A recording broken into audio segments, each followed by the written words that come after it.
Thank you. Thank you so much for watching. Thank you. Have you subscribed? Yes, you. Have you subscribed? You. Yeah, before you go, click. It's free. Click. Just that's it. Have you subscribed? You are laughing. Have you subscribed? Have you subscribed? Thank you. Thank you. Thank you. Hey, madam. Thank you so much. I can see you. I can see you. We have to get to 100,000 subscribers. This by the end of the year. How are we going to do that if you don't subscribe? Yes, you. Yes, you're about to click off. Why? Have you subscribed? It's free. If you don't, ask your son, ask your daughter how to. Just one click. Thank you. Thank you. I see you. Aha. Thank you very much. Thank you very much. I'll see you tomorrow. Hello, my people. LEMFI, the International Money Transfer Service, is here to provide you with a simple and efficient money transfer experience with no fees and the best rate in the industry. If you are in the US, UK, and Canada, LEMFI is here to serve you and help you transfer money to over 21 countries. In all ramifications, they are better than their competitors. We at the Dr. Damages Show are happy to partner with them to satisfy your needs. To that end, anyone who signs up with them using the referral code DOCTOR will get $30 cash back the first time you send $100 or more. From now until July 10th, 2024, LEMFI will enter your name into a raffle draw where you can win an iPhone, Apple Watch, MacBook, gift cards, and others. For an icing on the cake, the first 20 people to use Dr. Damage's code, DOCTOR, will get a signed copy of one of his books, This American Life Safe or Chimamanda, The Adventures of Little Mermaid's African Cousin. Hello, my people. LEMFI. I have nothing new to say. People are hungry.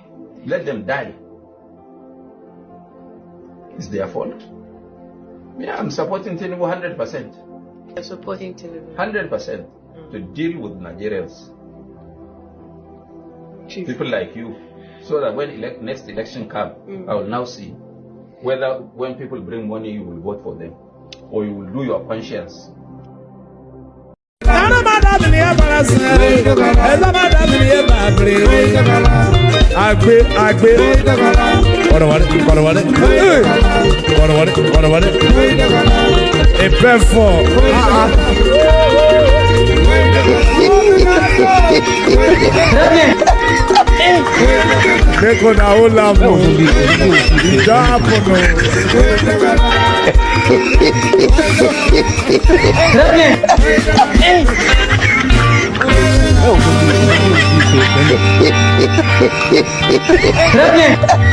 And tonight, this gentleman will be making his network television debut. This is his most recent album right here. It's called Spirit of Love. We're very pleased to welcome Majek Feshek.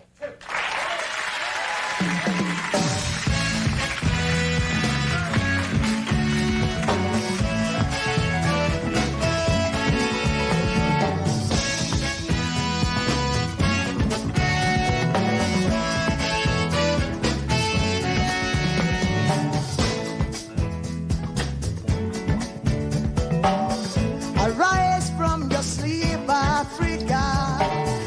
Rise from your sleep, America. There's work to be done, Africa. There's work to be done, America. But if we unite, we will be free. So long, too long, so long, too long. We've been sitting down so long. We've been fooling around for too long. We've been sitting down for so long. I have not been fooling around for too long. So long, so long, too long, too long, so long, for too long, too long. Hey.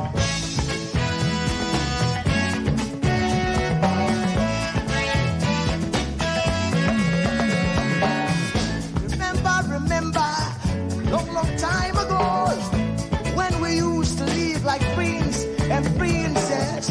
Remember, the pyramid of Egypt. when we used to live like prince and princess. Remember, remember, Marcus Garvey, who are the dream for New America. Oh, remember, remember, Martin Luther King, who are the dream for New America. They say you are black, they say you are brown, they say you are black, they say you are brown. Only the angels of Jah is white now. Only the angels of God is white. So long, too long, so long, too long. We've been sitting down so long. We've been a fool around for too long.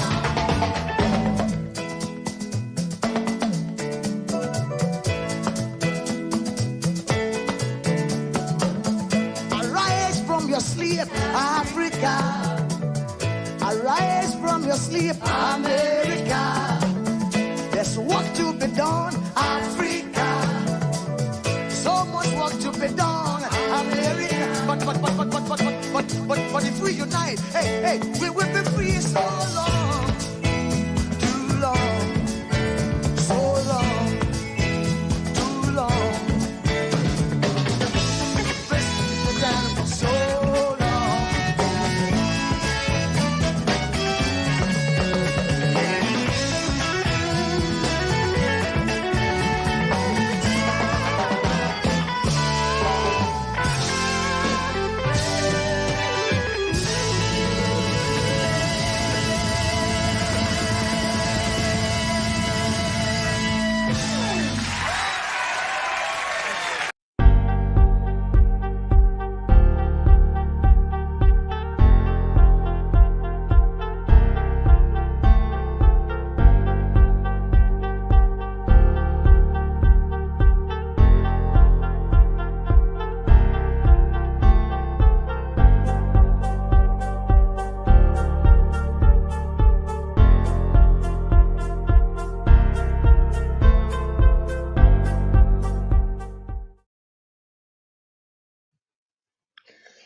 Good morning, good afternoon, good evening, depending on your geographical location. It's me again, aka Electricity. Thank you for this, for joining me in this afternoon, our first broadcast of the day. I will be joined by Paul the Aviator later on, and to discuss the topic of today.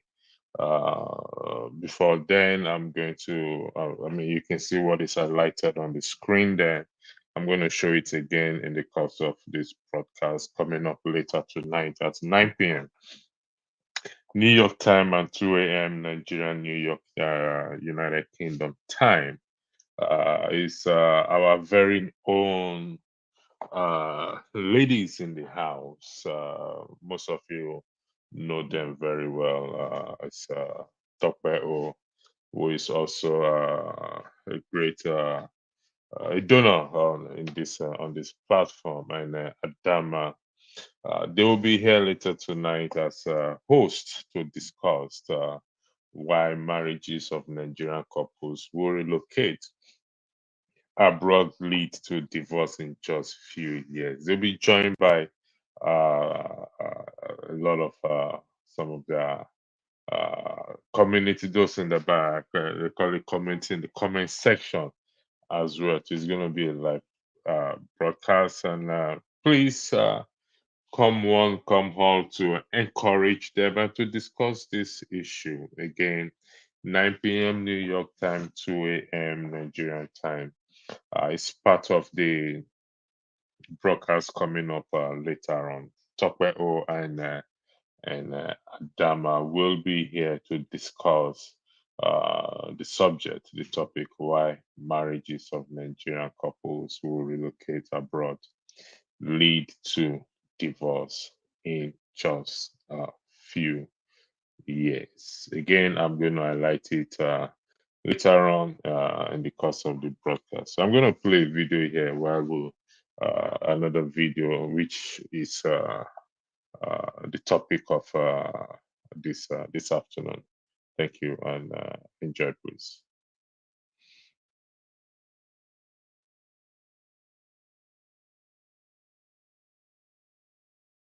'60, followed by others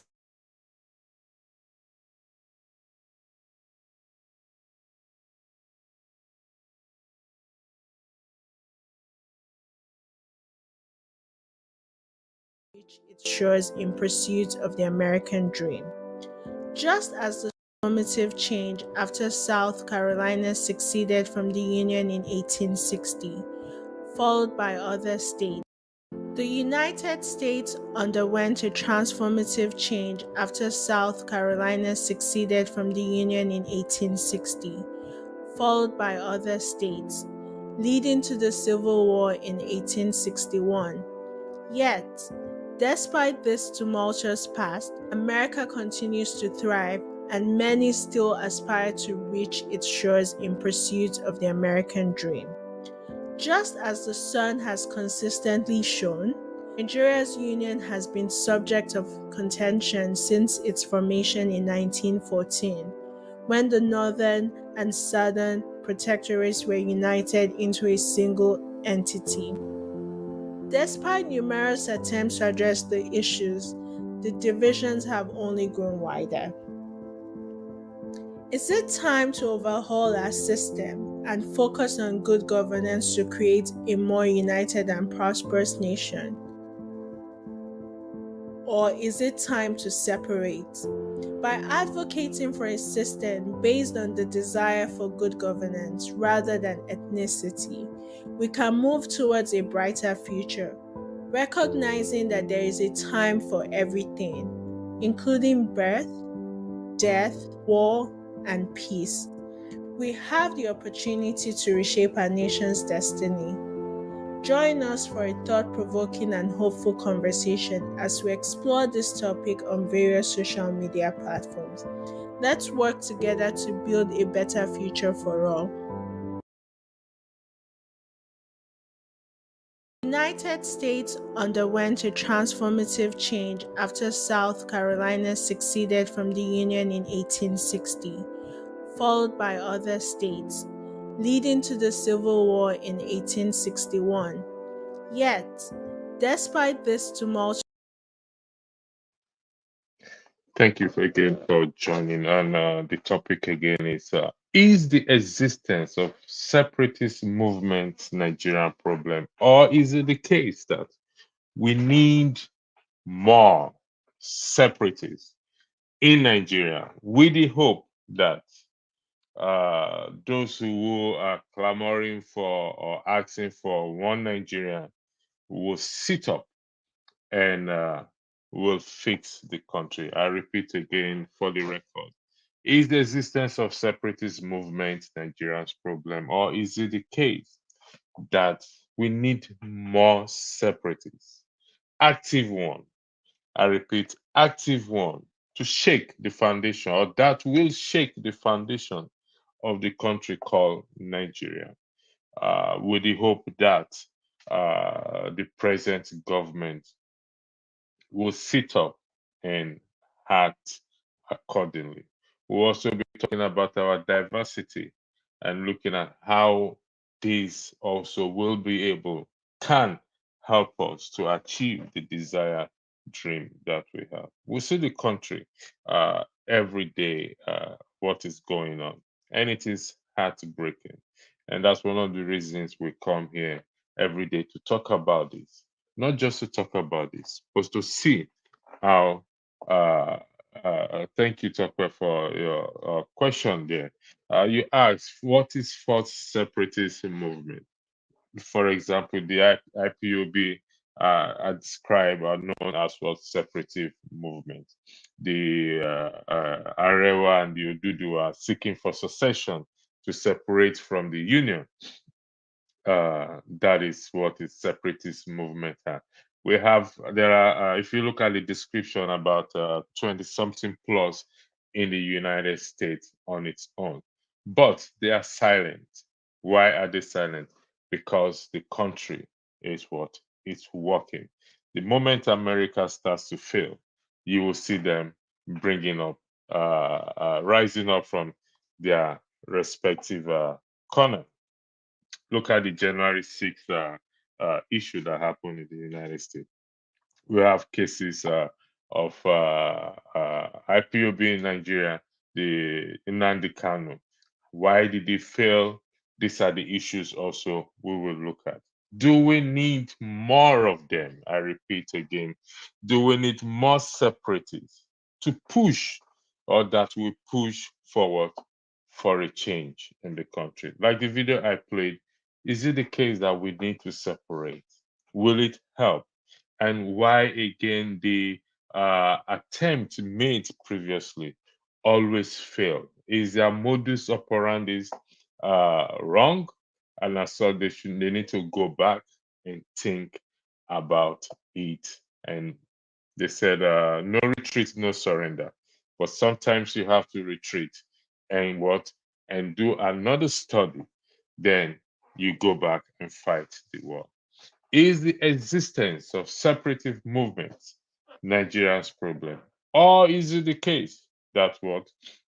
That we need more separatist movement in Nigeria with the hope, I repeat again, with the hope that those who are clamoring for one Nigeria and fail to act accordingly will sit up and what? And start to act. I will be joined by Paul, the aviator, aka the aviator. He was here earlier. For some reason, he disappeared from the backstage. He's the guest. Like I said, I'm trying to bring some of our panelists to be guests here, and he has promised. He has pledged to make a generous donation to the platform, and hopefully we will see the generous donation soon. It's going to shock us. It's going to shock us. He is the Odogu silencer on this platform. Paul Diavito. Topeho, thank you for your contribution, and I will have to yield the floor at some point because there's another broadcast coming up. So your statement, don't yield the floor, or your wish will not come to pass. I'm sorry, I have to yield the floor. The IPOB, Nnamdi Kanu, is still in prison at the moment. AB, Nwachukwu, LOL, thank you, laugh out loud. Thank you for joining, those of you joining in the comment section. AB, we that believe in you can start a movement and call it Topelism. That's a movement, Tope. Actually, AB, thank you very much for that. I hope you are aware that Tope and Adama will be here tonight. 9 p.m. New York time and 2 a.m. Nigerian, UK, Ireland, Irish time. Tokwe and Adama will discuss why marriages of Nigerian couples will relocate abroad lead to divorce in just a few years. There was an argument here made by one of our panelists, John Aber. I hope he's listening to me, as to those seeking to leave, and John Aber said or asked that nobody is stopping anyone to leave. I went back and I actually thought of that his argument that nobody is stopping anyone from leaving. If that is the case, why is Nnamdi Kanu still in prison? Why has he not been released, despite the fact that there is a court judgment that asks that he should be released? So, because they want to leave, certain individuals want to leave, even though we don't know, there's no paper plan as to what the geographical location or what makes up the Biafra nation or Biafra state. If the argument is nobody is stopping anyone from leaving, then why is he what? Why is he still held what in prison? Okay.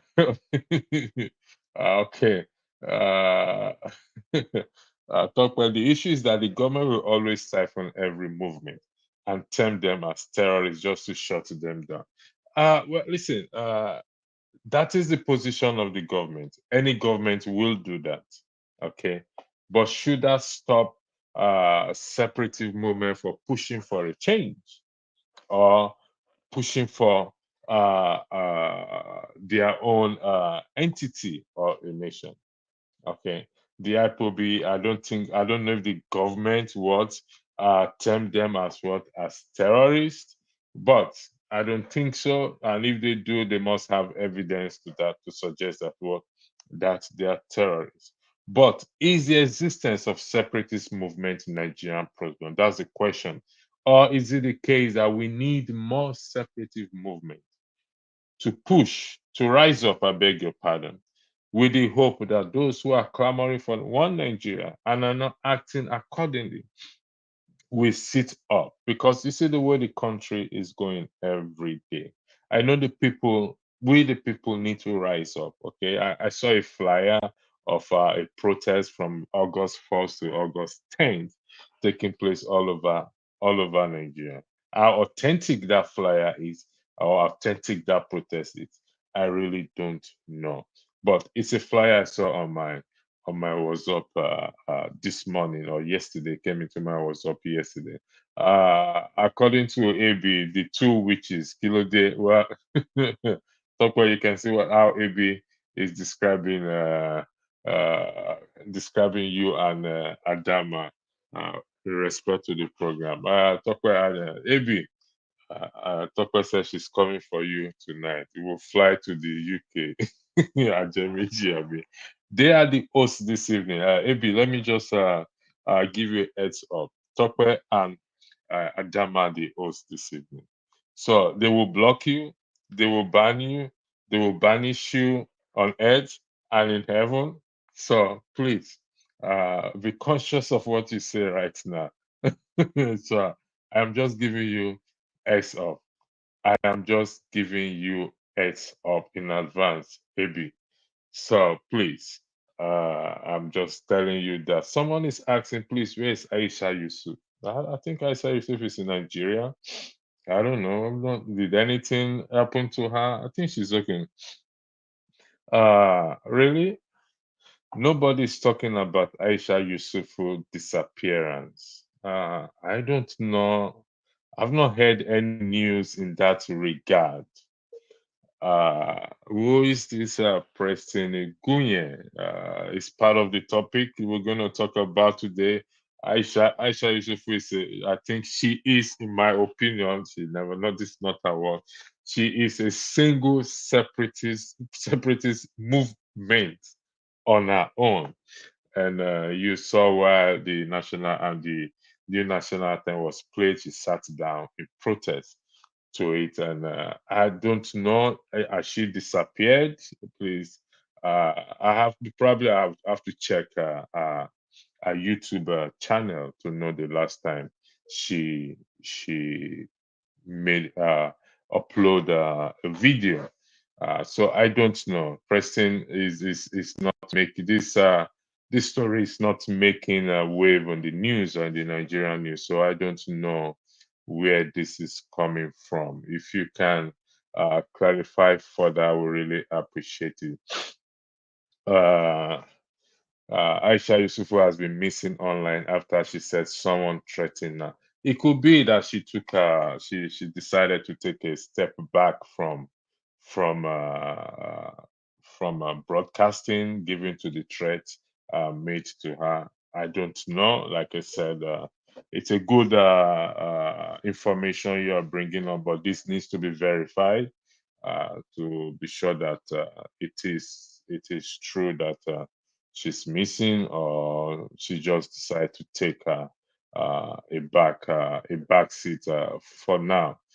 You can see the one that happens, the one that the case of Adiola Sheron, the lawmaker who threatened to sue her for information he considered to be derogatory or defaming without having any evidence to that. So if anybody out there can verify or confirm this issue of Aisha Yusufu, will be highly appreciated. Again, going back to the topic, I'm going to play the video again for us to see. Here, I beg your pardon. Is it the case that we need to split the country? And if we split the country, will it be better off? We must understand that it's not just separating the country. It's good governance we want. That is what we should be pushing for here. Can the separatists push for that? I don't know. So, thank you again for those of you who have joined in the comment section while we wait for this broadcasting schedule. Is made up of Paul. I hope he's all right. He was here earlier in the backstage and somehow he disappeared or he left. So I don't know. Nigerians need to rise up and chase those criminals masquerading as political leader. How will or can Nigerian rise up? It's a very interesting thing you just said. How? What do we need to do? How do we need to push these people? Okay, Nigerians, just like you and I, to rise up and chase these criminals masquerading as political leaders, because every day the same thing still happening. There is no change. I love to be positive. I'm a positive person, but it's hard, very hard to see anything positive right now. The exchange rate is going up high. Petroleum product, the cost of it right now. In my area, we've not had light for over a week now. Until yesterday, the electricity was restored back, and it's just for some few hours. It was restored back. So we don't know what is going on. So thank you, Paul, for joining. For joining.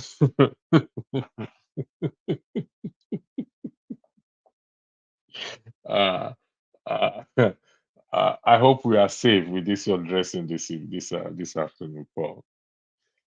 You are muted, please. Yes, we are very much safe. All right. Okay.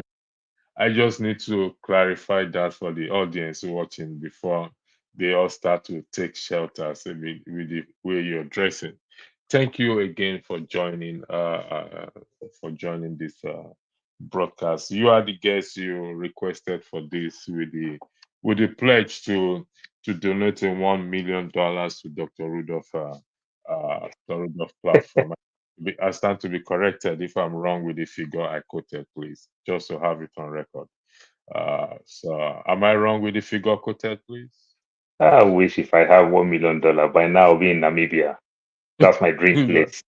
I would have already retired to Namibia by now. Okay. uh, so thank you again. You've always been interested to talk about our diversity. We will get to that, how we can exploit our diversity to benefit the country, but we'll get to that. The topic is the existence of separatist movements, movement Nigeria's problem, or do we need more separatist movement in Nigeria to push for a change, or to push those who said they want one Nigeria, but yet they are not doing anything? I don't know if you saw the video that was played earlier. It's about 1 minute something. I'm going to play the video again. Yeah, that's sorry. So America continues to thrive, and many still. The United States underwent a transformative change after South Carolina seceded from the Union in 1860, followed by other states, leading to the Civil War in 1861. Yet, despite this tumultuous past, America continues to thrive, and many still aspire to reach its shores in pursuit of the American dream. Just as the sun has consistently shone, Nigeria's union has been subject of contention since its formation in 1914, when the northern and southern protectorates were united into a single entity. Despite numerous attempts to address the issues, the divisions have only grown wider. Is it time to overhaul our system and focus on good governance to create a more united and prosperous nation? Or is it time to separate? By advocating for a system based on the desire for good governance rather than ethnicity, we can move towards a brighter future, recognizing that there is a time for everything, including birth, death, war, and peace. We have the opportunity to reshape our nation's destiny. Join us for a thought-provoking and hopeful conversation as we explore this topic on various social media platforms. Let's work together to build a better future for all. So that is the video you've just seen or heard. And should we separate or should we push for good governance? Whether we separate or not, we want good governance in what? In the society. So is existence of separatists such as the IPOB, Areva, and those Nigeria's problem, or in your opinion, do you think we need more separatist movement in Nigeria?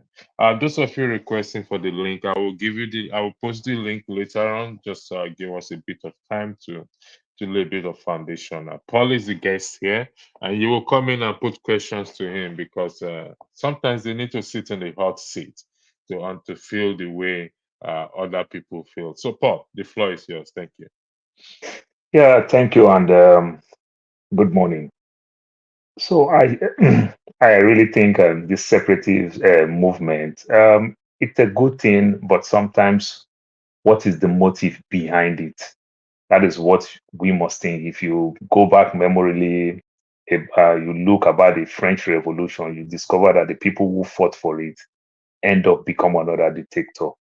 You understand? So like these guys that are fighting for it, they've not even achieved it, but they are showing all type of traits of dictator that makes people don't want to believe in their agitation. You understand? Their yearnings and aspiration just didn't look good because they've not even achieved. Like the French Revolution, they achieved it before they started acting this way. But in this case, with these guys that have started it, that is starting it right now in Nigeria, they've not even achieved it. So you can see that trace. But if you ask me, do we really need something like that? Yes, I do, because the separatist movement, it will go about, it will bring the change that we're looking for. Because today, I know so many of us like to blame the West over what we are going through in Nigeria. You know, yes, is the West contributing to it? Yes. But at the same time, we ourselves, we contribute immensely. We make the West feed from our cancer. That's how I see it. So if you ask me, is it a good thing? Yes, it's a good thing. But are we ready to do it, or are we not ready to do it? I think we are ripe for it because of what we are going through, but we've not started the movement yet. We've not found the right person to start the movement yet. When you said we've not find the right person to start the movement, uh, could you? What sort of person do you have in mind, or is that what? How will it look like? What does it need to do? Like people like Dele Farotimi, Peter Obi, and what's this guy's name? Kenneth. All these are human rights, the human rights activists. Don't they fall into that category of that person? Dele Farotimi has been a great fighter all from the days when he was in LASU, Lagos State University, and he's been doing great. But Dele Farotimi, as of today, Dele Farotimi is still playing on the very soft side.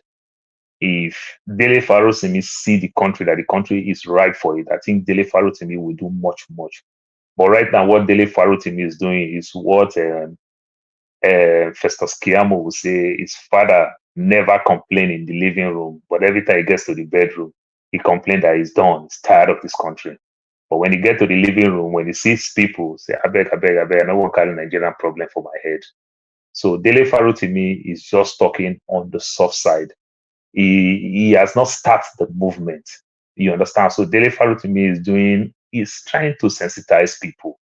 He's trying to make people understand that you can do this thing. So he's waiting for people to say, let us go. We are rightful. We are ready. You understand? Rightfully, we are behind you. Let us start this movement. Then that is when we will know that Dele Faru to me has started. So Dele Faru to me is just trying to show the movement. It's just like what you and I are doing. I tell people all the time, there are 1001 movies that I've been procrastinating to watch that I have not watched. Then I will come here, I will stock myself in my house arrest in one room every day, which the kids will be very, very happy. So that will not even be a problem to them. Then I'll be doing what I'm doing because the love of a nation. You understand? So Dele Faru to me is doing that same thing on a very bigger platform, but he's still looking for that movement where people will say, let us go out there. So Dele Faru to me is doing a good work, but the movement has not started. Does it need? Does he have to wait for the people to tell him? We're just using him as an example among others. Does he need to Correct. wait for the people to tell him, let's go there? Or he is the one to galvanize the people to say, people rise up, let's go? I'm trying to understand. Waiting for the people to say, people come and tell him, let's go. Yes, I agree, sensitizing the people. Should he not be the one to say, people rise up, blow the trumpet in Zion, blow the trumpet of war, let's go, and let's see how we will. I mean, could you share to clarify that, please? Because I'm Yeah, a Dele little Faru. bit confused in that. So Dele Faru to me is doing a very is coming from a very experienced way. Remember when Faru to me was in Lagos State University, LASU. He's a student union president, and he understand that when they say East Seleto, East Africa, you understand, people will stand up. And if you look his back, if he said, let us go back, even though he struggled to tell the people that let's go back, he struggled to tell the people that let's go back. That's how it works. But a situation where you see the people who complain more, they complain when you see 10,000 people complain in your front, then you see 100,000 people inbox you say, if I tell you what you had a year, if I tell you what you had a year, it weakens you. You understand? It weakens you. So Dele Faru to me is coming from an experienced place. So Dele Faru to me is waiting rightfully when the people will understand that we have to do these things now. There is no time. This man has sacrificed a lot. He messed his career. He's a fantastic lawyer. You understand? But because of his activism, it make him look like what Nigeria will fondly mess a lawyer, call you a charge and bail lawyer. He had to even relinquish his law thing that he's doing. You understand? And every other thing. So he has sacrificed a lot. The people are still whining. The people are not ready to come out. So he has done everything where if you look his back, the people say, let's go. I think Jerry Faru to me is readily available to do that fight. But the people are not ready to stay behind him. Yes. You know, the people Before still have this, one thing that every human being have, directly or indirectly, is called hope. How do you get your hope? It's a different ball game. So, like in our part of our world, we have hope in the place of faith. You understand? And you know the way the Bible talk about faith. Faith cometh by hearing. You understand? And by hearing of the word of God. So when we say by hearing of the word of God, we are waiting for God to come help us do these things and every other thing. You know, people believe all those things and it's a substance of some things that you can't feel, you can't touch, but it will happen. So we are waiting for that miraculous revolution. We don't know when it will come. miraculous revolution. Wow. Uh, yeah, I think you are applauding the pastors that are telling people there's a Messiah coming somewhere. Before you weigh in on that comment I highlighted on the show, Dele Faru to me claimed or stated that Peter Obi has raised enough army or raised an army uh, that are willing to sacrifice their life. So does that put Peter Obi in the same boat as a revolutionist? Because if I say you've been able to raise an army who are willing to lay down their life for the truth, yeah, for the truth, that's what it said, quote unquote, for the truth. Does that put Peter Obi in the shoe of a revolutionary because he's been able to raise an army? Obi is privileged to raise this army. You understand that the army, see the so-called army, you understand, if you want to use B, the honey and the bee, you understand, they happen to see Obi, you understand, as the honey. So the bee is coming towards his directions and every other thing. But what is Obi doing with these people? Obi is still using the people to play politics. Obi is not using them for revolution. That's another thing. Obi is using them to play politics. Obi see an army of voters. Obi did not see an army of revolutionaries. Let us go and fight. You understand? One step at a time. Let us go and achieve the state of Ekiti. Let us all fight and go break the stronghold of only Lagos. Let's just go and achieve, break the stronghold of only Lagos. If we can break the stronghold of Lagos, our next movement, let us go and break the stronghold of Kano, or let us go and break the stronghold of River State. You understand the cardinal point of every region, these 6 geopolitical zones. Obi is not doing that. Obi is using these people to achieve his own yearnings and aspiration as a politician. It's not using them for the revolution that you are asking. So that is just the thing. You understand? We can't do it in 2 ways. We can't do it in 2 ways. You know, a young police officer in Mississippi did that during when Martin Luther King was agitating. Martin Luther King, when Martin Luther King is doing all those things, what he was doing is expecting that the police will arrest him. Because the more police arrest him, the more police do all those things, he give him more fame. He creates that sympathy plus empathy. You understand? He make that white man in his own room now not only to sympathize, but want to empathize. Why do you treat these people like this? And everything. Then a police officer in Mississippi did a very great work. The police officer arranged, told everybody, said, just let him come, let him campaign, give him all the old apparatus to campaign. They just let Martin Luther King come, campaign, do everything, and walk away. It didn't look like he achieved anything. You understand? But when they arrest him, when they do this, they do that, somewhere along the line, you just see one man called Sunday Igboho. We started calling him Separatist. This is somebody who came out back in the days during the time of Modakeke and Ife fight and every other thing. You understand? Who was taking side in this OPC thing just to fill his own pocket. Somewhere along the line, Igboho thought to become a separatist and the likes. It just don't work like that. You understand? These people don't have anything. So that is what Obi is doing. Obi is not ready yet. Obi is not even doing it at all. It's not part of it. You said he's using his army for political purpose. Do you Correct. think Nigerians will be able to select whatever terminology of it to use, a leader through the ballot box? That is a good question. It's yes, from the place, like I use the word sympathy and empathy, from the place of sympathy, from the place of we know the right people. We know people by what we call the right people because of the way they carry themselves. You understand? But the thing is that we need very strong institution. I strongly believe that you are following what America is doing today. You understand? You can imagine when the president is in power, but you see strong institution is giving the contestant, Donald Trump, more power than the serving president because of strong institutions. and every other thing.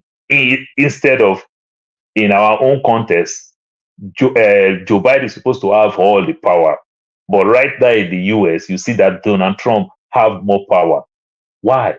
Strong institutions. We don't have that.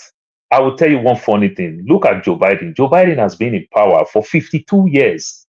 Then he take vacation for 4 years. That is between 2016 and 2020. 52 years. So if you minus those 4 years, that is 48 years. Joe Biden has been in that house for 36 years, in Senate for 36 years. He worked with Mitch McConnell, a Republican, for donkey years. But Joe Biden become president. Mitch McConnell could not be his friend. He worked in that Senate, and they are frustrating his government. You know why? Strong ideology. Because Party A and Party B ideology is more important than any individual that I've been with for the past 30 years.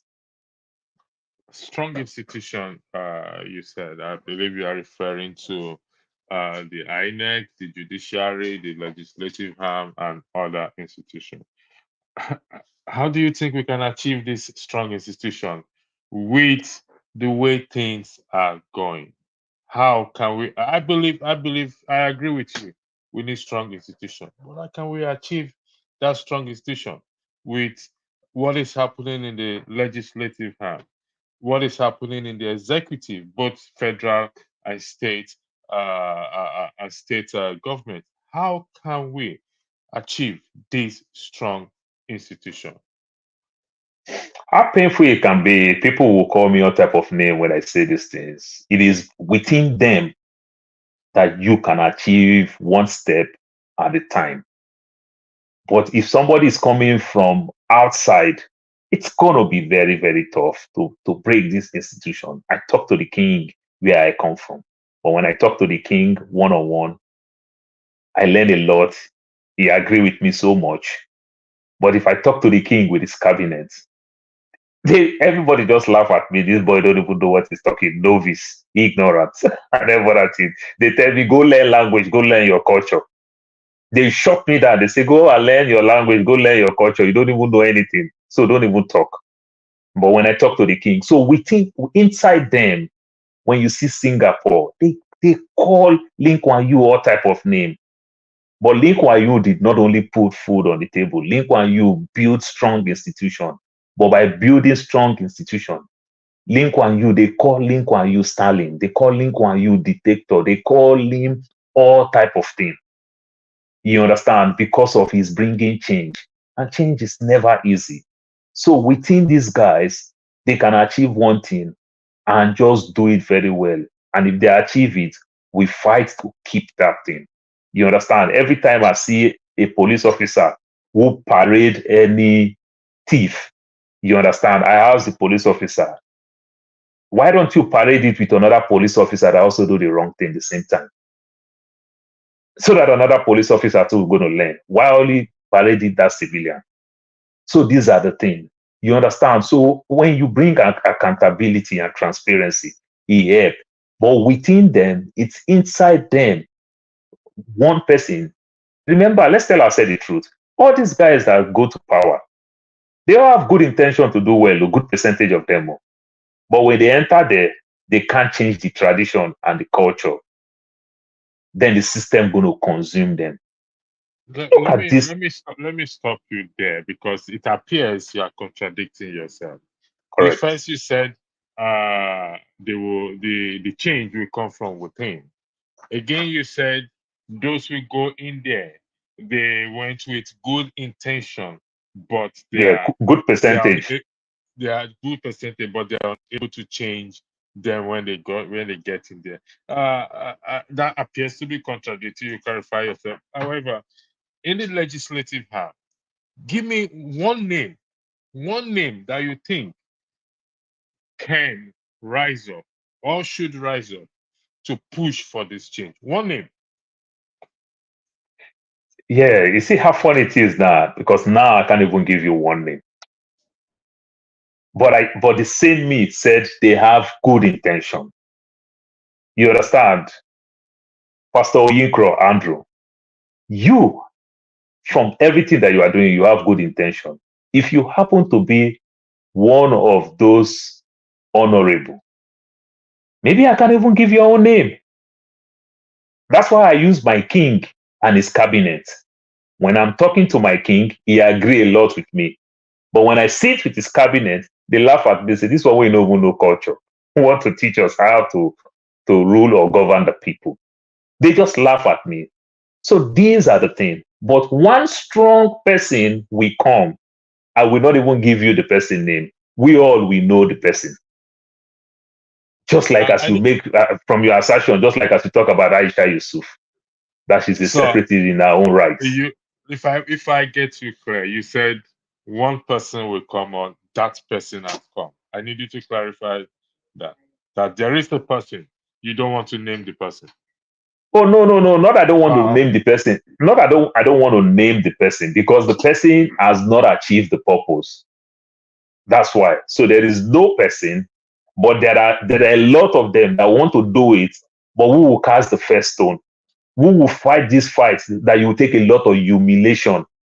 You understand? Who will fight this fight that you will take a lot of humiliation, that you will sacrifice a lot? Just like as David Pharaoh to me sacrificed, criticized the system and everything. He's no longer a lawyer. He resigned of being a lawyer. Because which court do you want to go? Which judge do you want to stand? You, this idiot, you're going to lose your case. You understand? So when you keep losing cases and everything, who want to give you any case to do? How did it? You said he sacrificed his career. Yes. Okay. On what basis? Love of a nation. Love of a nation. Love of a nation.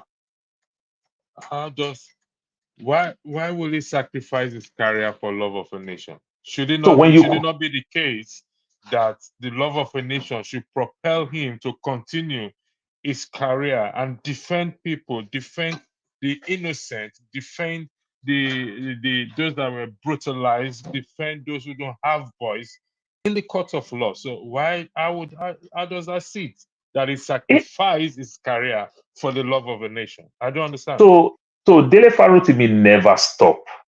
If it's what you want to know, Dele Pharaoh to me never stop.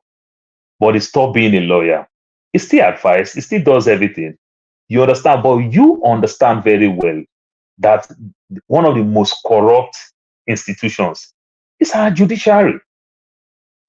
Do you understand? It's our judiciary. Sorry for interjecting. If he backs up because one of our judiciary is corrupt, who is going to change it? Because your argument is the change will come from within, not from outside. That's why I said Dele Pharaoh to me never stop. He keep on talking about it. He keep on doing everything. But I don't know how you, Pastor Yinkro, will feel if you hire that man as a lawyer and he just go to court. They just throw the case out. Or they just don't want to even give him dates to hear his own client case. They just keep pushing the case, push the case. And another person will just tell you that if you take another lawyer, the judge will answer your case. You understand? Was that the case with him? Is that what he claimed? That they keep pushing his case away and as such he resigned? Yeah, because he's a radical. I will have to verify that because if a judge judges case wrongly, he's going to criticize the judge.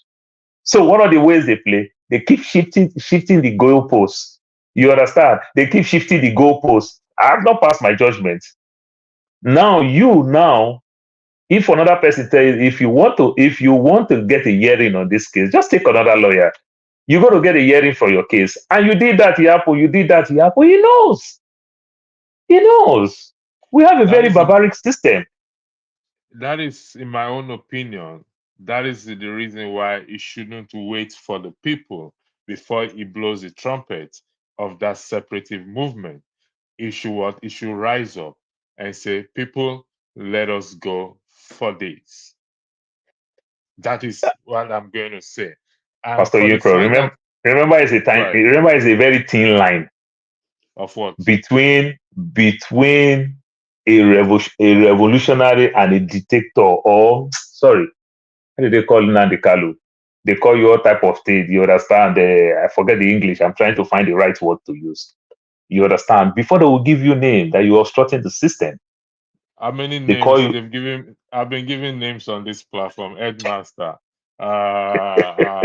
Tokwe is there. Headmaster. I have too much. I'm abusing power, but I never stop. I still come. Talk I still Talk hope. who I have still want to sense. encyclopedia of giving name. She have a encyclopedia of giving name. Uh, Full. I still want to sensitize the platform. I didn't stop. Yes, I have come to a point for me to what to back out to say, you know what, these Nigerians, we are just the same thing everywhere. But I kept going, and I said, no, I will not be pushed away.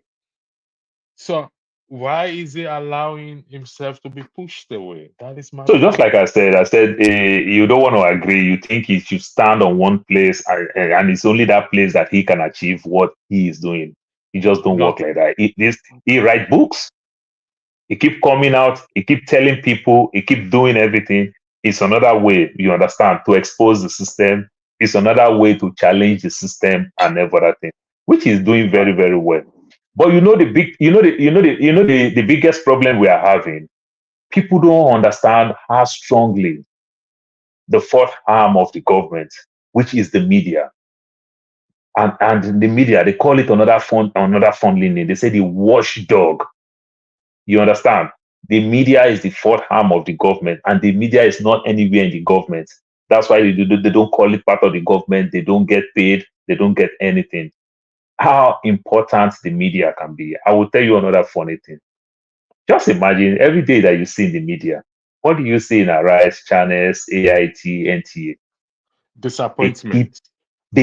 and one of the greatest disappointments, this is something that I tell my in law, they keep bringing the people who have bastardized the system as a statesman, as an experienced person, when they did not achieve anything. If they talk about road, they'll go bring Fashola. If they talk about electricity, they will go bring Fashola. They will go bring people that today we are still facing the same problem. Don't give them voice. Do you understand? So this Dele Farotimi that we're talking, these great people that we're talking, if you keep giving them voice, they will keep getting stronger. You understand? One of the ways to punish some of those people, no, that's why you see all the politicians in Nigeria, the first thing they do, they go get their own media house. You understand? They go get their Awolowo did the same thing. Zeke did the same thing. Tinubu did the same thing.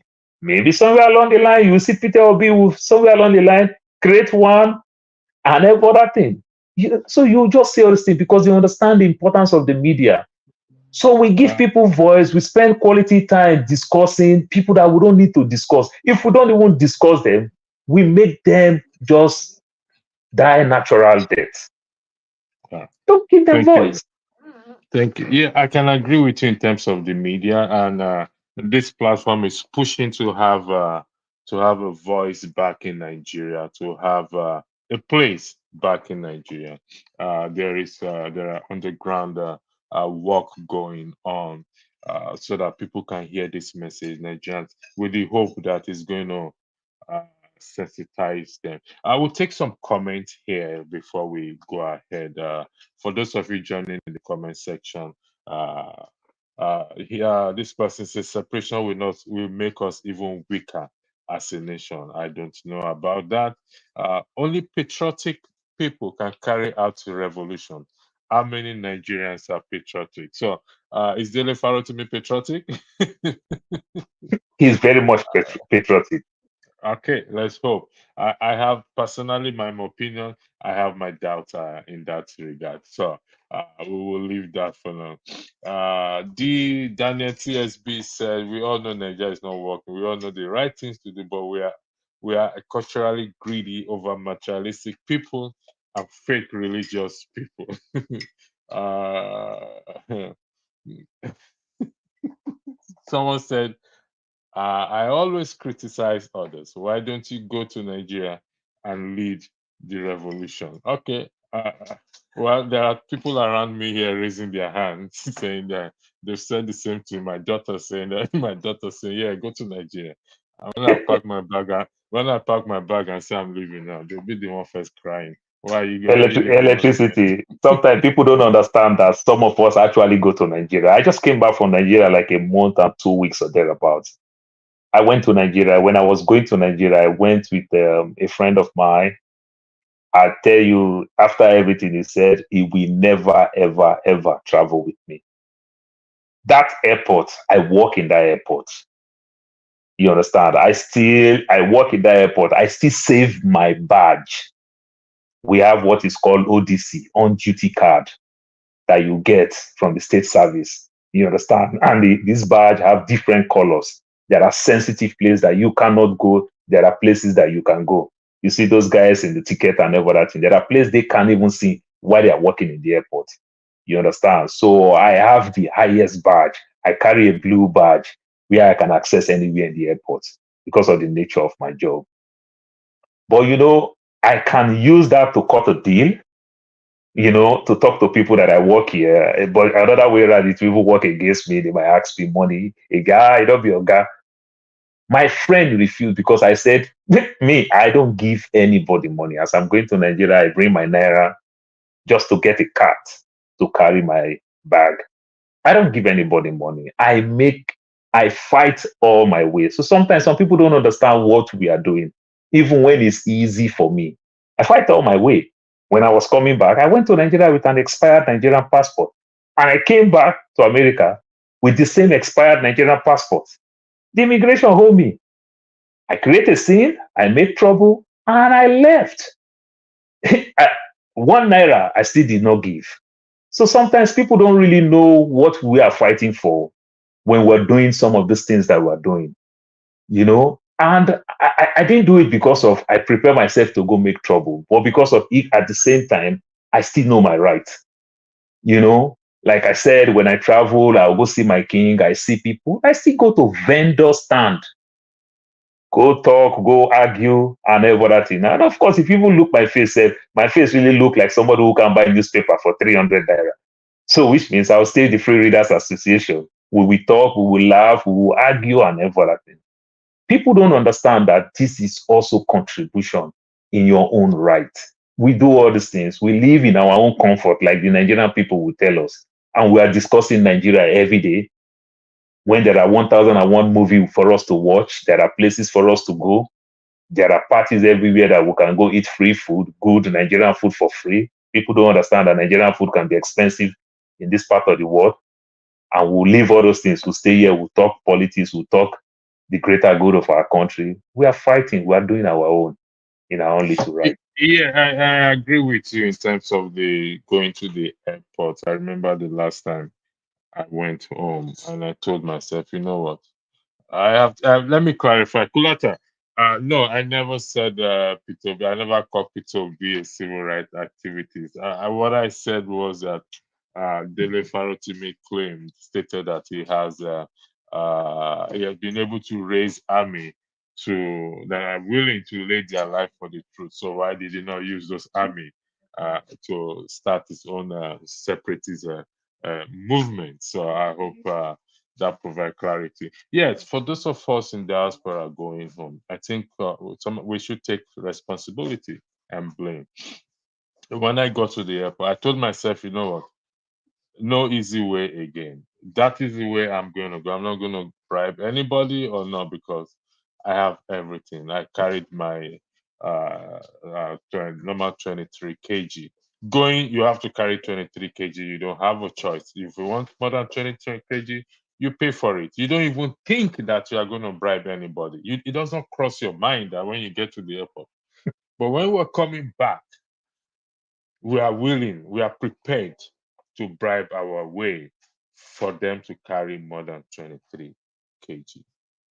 So if we stick to the rule, so when I got to the airport and I had two 23 kg bag with me with my normal 10 kg. Fortunately, one was over 23 kg, the other was 19 kg. So I just have to move things and everything. So I wanted to check in my hand luggage as well too. And the lady said, no, I can't check in my hand luggage. But I said, I've been told I can check in my hand luggage. Saying, okay, I said, no problem. I'm willing to carry my hand luggage. After they call it hand luggage, it's weighing the same it's carrying the same way. But I was determined, nothing, shishi will not drop from me. And that was what happened. When I was going in, the same thing. The woman said, God show us love. I told her, listen, as I'm here now, as I'm not just, I'm looking for love. Desperately, I'm finding love myself. So if you can show me love, I don't mind. That's why I came to Nigeria. I'm coming to look for love. They all laughed, they let me go. I did not spend. So if we all can take this position, there's nothing they can do about it. It's all down to the people. Again, thank you for those in the comment section who have joined us. I want to highlight some. I just need to clarify that it's a question he asked was not. There's so much comment here. Uh, I don't. Anyway, thank you very much, Paul. Again, one of your focus you want to talk about is diversity. I'm going to yield the floor to you for you to start to tell us, because you say you want to educate us. Yes, I stand to be corrected. I'll also put the link. I'll put the link out there while you're talking, so that those who wants to join this broadcast will run for just 2 hours, because there's another broadcast coming up. I was up till about I think I finished work 10 p.m. yesterday. Was in a meeting, backstage meeting from 12 midnight to 6 a.m. this morning. We have a wonderful show coming up later tonight. Allow me to highlight it again. Coming up later tonight at 9 p.m. New York time, 2 a.m. Nigerian, UK, Irish time is our own great Madam Tokbe O, and the shaker and the mover of the earth, Adama, will be here this evening to discuss why marriages of Nigerian couples who relocate abroad leads to divorce in just a few years. It is an interesting topic. I'm not going to say much beyond that. I will leave them to when they come in. They are the host. I am not the host. Rudolph is not the host. They are our female ladies moderators. Where we are hoping that they will come in full force. They are prepared. They are full of. They want to push out all the knowledge they have on us. And please don't forget to join them and encourage.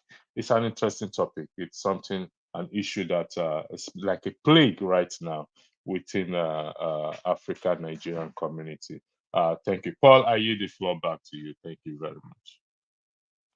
Yeah, thank you. Talking about this marriage thing that you just make mention about, it's one great thing. It's something that we really need a lot. Paul, you cannot weigh in on it. We have to wait till 9 p.m. Sorry, I No, have to stop. no, I'm just saying it's something that is very, very important in our community, and it's as easy as anything, and it's as tough as anything. Okay. If only So we can understand leave that ourselves. till 9 p.m., please. Thank you very much. Let's go to the diversity, please. Thank you. The floor is here. I'm posting the link for those who wants to come on the platform while Paul is weighing in on the diversity issue. Paul, the floor is yours. Thank you. Okay, thank you. I think our diversity is supposed to be our strength, and for a very short time now, I've been living in the US, and I see how the US make use of their diversity. Sometimes some of us don't really understand the importance of these things, that our diversity, it makes us stronger, and we reduce ourselves to our little cocoon. You understand? Because of every one of us, our parents are the best thing that can happen to us. So everything that our parents told us, we hold them so strong and everything. We are not here to condemn what our parents told us, what our uncles told us, but we're supposed to be here to learn. Like they say, you live, you learn. You know, I can remember many years ago the punishment that my dad punished me with his TV. You understand? Beat me, punish me with his TV. Somewhere along the line, I bought one TV for my dad. My dad can't operate it. My dad called me and said, he don't even understand how to operate this TV. I said, no, daddy, if I touch that TV, I will spoil it. You are the one that know how to use TV. So you go ahead and use your TV. So these are how life is, how life evolved. So life evolved so fast that things got changed. Growing up as a young boy, born, raised in Lagos, I school in GRA, Apapa GRA. Apapa used to be where what we would call the junior staff of during the colonial era, where the junior staff of white people live. Then probably the senior staff live in Ikeja GRA. You understand? So Apapa is a great place, but after the independence, Awolowo was systematically drive these people out of there after the independence. That is the relocation of the white people to Jos.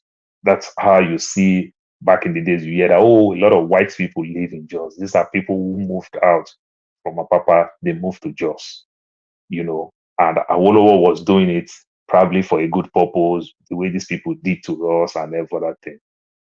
Somewhere along the line, it changes, it brings some type of bitter politics around us. These are the things. But growing up in Lagos, let me leave Awolowo side. Growing up in Lagos, when you see the Yoruba people that were born, raised in Lagos, you see the Igbo boy that is born, raised in Lagos, that Hausa boy, that Ido boy, that any other Nigerians you can think of that was born, raised in Lagos. Easily we bond together, we do things together. But when you see that Yoruba boy that just come just 2 hours away from Ibadan to Lagos, he tried to change all the old Yoruba boys in Lagos. It's hard for him, because we all live together. We all understand our community and it helps us. So we don't even understand that we are different tribe because that is the community we know. The Lagos is the only place I know. The Lagos is the only place the Igbo boy know, the Calabar boy know, that Yoruba boy know. So when another Yoruba boy say, why they go follow this Igbo boy? Why they go follow you? No, it doesn't work like that. Because that's what they know. And it helps us, it make us grow. It make parents also understand one another. It make another parents can punish us while we're playing ball on the street, while we go climb on top of the roof. The things that boys will want to do, another parents can punish us. You understand? That is diversity. And that helps us. But when outsiders started coming in, they try to say, no, you, this Yoruba boy in Lagos, you are not supposed to play with these people. They will betray you. Play with me that is coming because we are both Yoruba. The Igbo boy that is coming from East, say, play with me because we are all Igbo.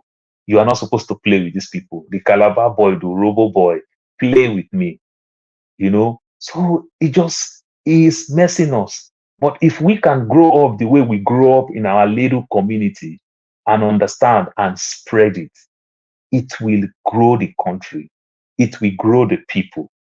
And diversity and our previous topic to some extent, separatists and the likes, simply mean that the Hausa man needs to fight for what they understand that can grow their community. Let it be. I'm not supposed to be from Warri or from Lagos, want to condemn what the man is doing in North. I don't live there. I don't understand their lifestyle. I don't understand the easy thing that can bring opportunities to them. I don't. Instead of me to criticize, why not travel and go learn from it? Yeah, growing up all my life, I'm a skinny person. As I started growing up and everything, I like to wear native. I have them in abundance. Every time I dress like the West and everything, people see me like hungry man. But when I wear native, I look more matured. I enjoy them. I enjoy them and everything. And every time, because I'm skinny, I'm tall, I'm dark, if I find myself in the North, I look like a Northernant. I remember back then when I was working in Nigeria, during Ash period, they sent me to Sokoto. One bit I don't know. What I know is just I can count 1 to 10. But I can live. You know why? Easily, because before I even get to the North, I've been dressing like a Northernant. I dress well like a Yoruba boy. You understand? So my dressing and everything to some extent make them welcome me. Because we don't understand that culture is simple thing as not only your tongue, it's your food and it's your clothes. One thing that you see you give to a politician to some extent, they're trying in that aspect in terms of clothes. You understand? They keep the culture very well when it comes to clothes. I don't know whether they keep it very well when it comes to food, or I don't know whether they keep it very well in other places. So these are the things. So we can learn to understand that our diversity can be that our diversity. Let me respect the thing that that person is doing in the north. Instead of me to come from the place of condemn, let me sell my own to the person. You understand? And let me just systematically make the person understand that, you know, if you can bring this, if you can bring that, it's going to help. You understand? Slowly, slowly. That does not mean you will not criticize, because if you don't criticize, it also affects. But how do you criticize? How do you manage people? One of the most ancient cities in Africa, the Benin Kingdom is part of it. You understand? The old Bendel state. Edo State is technically the capital, is everything. You understand? But when you look, the carving out, the breaking out of Delta State out of Edo State and the likes, Delta State is even doing way better than Edo State. I'm sorry, people will come for me on that. But one of the things that happened. Sorry for interjecting you. Okay, diversity. I want what I want to. I was having a chat with some of the ladies yesterday on this platform, as we're talking about respect and culture and diversity. Respect is not a cultural thing; it's a worldwide thing. Do you agree with that? Correct. 100%. Diversity also is not a cultural thing; it's a worldwide thing. Would you agree with that? Yes, it's just a lifestyle. It's a lifestyle, and either north, south, east, and west, the lifestyles or our diversity, we're supposed to use it to promote good governance and promote each other's welfare and well-being. Would that be correct? Correct. Good. So, in respecting each other's diversity in the context of Nigeria, why haven't we used it to promote good governance? So this is a problem. I saw something 2 weeks ago, almost 2 weeks now. It makes me laugh. In Barcelona, where they are driving tourists. This is a city that make almost $23 million from tourists.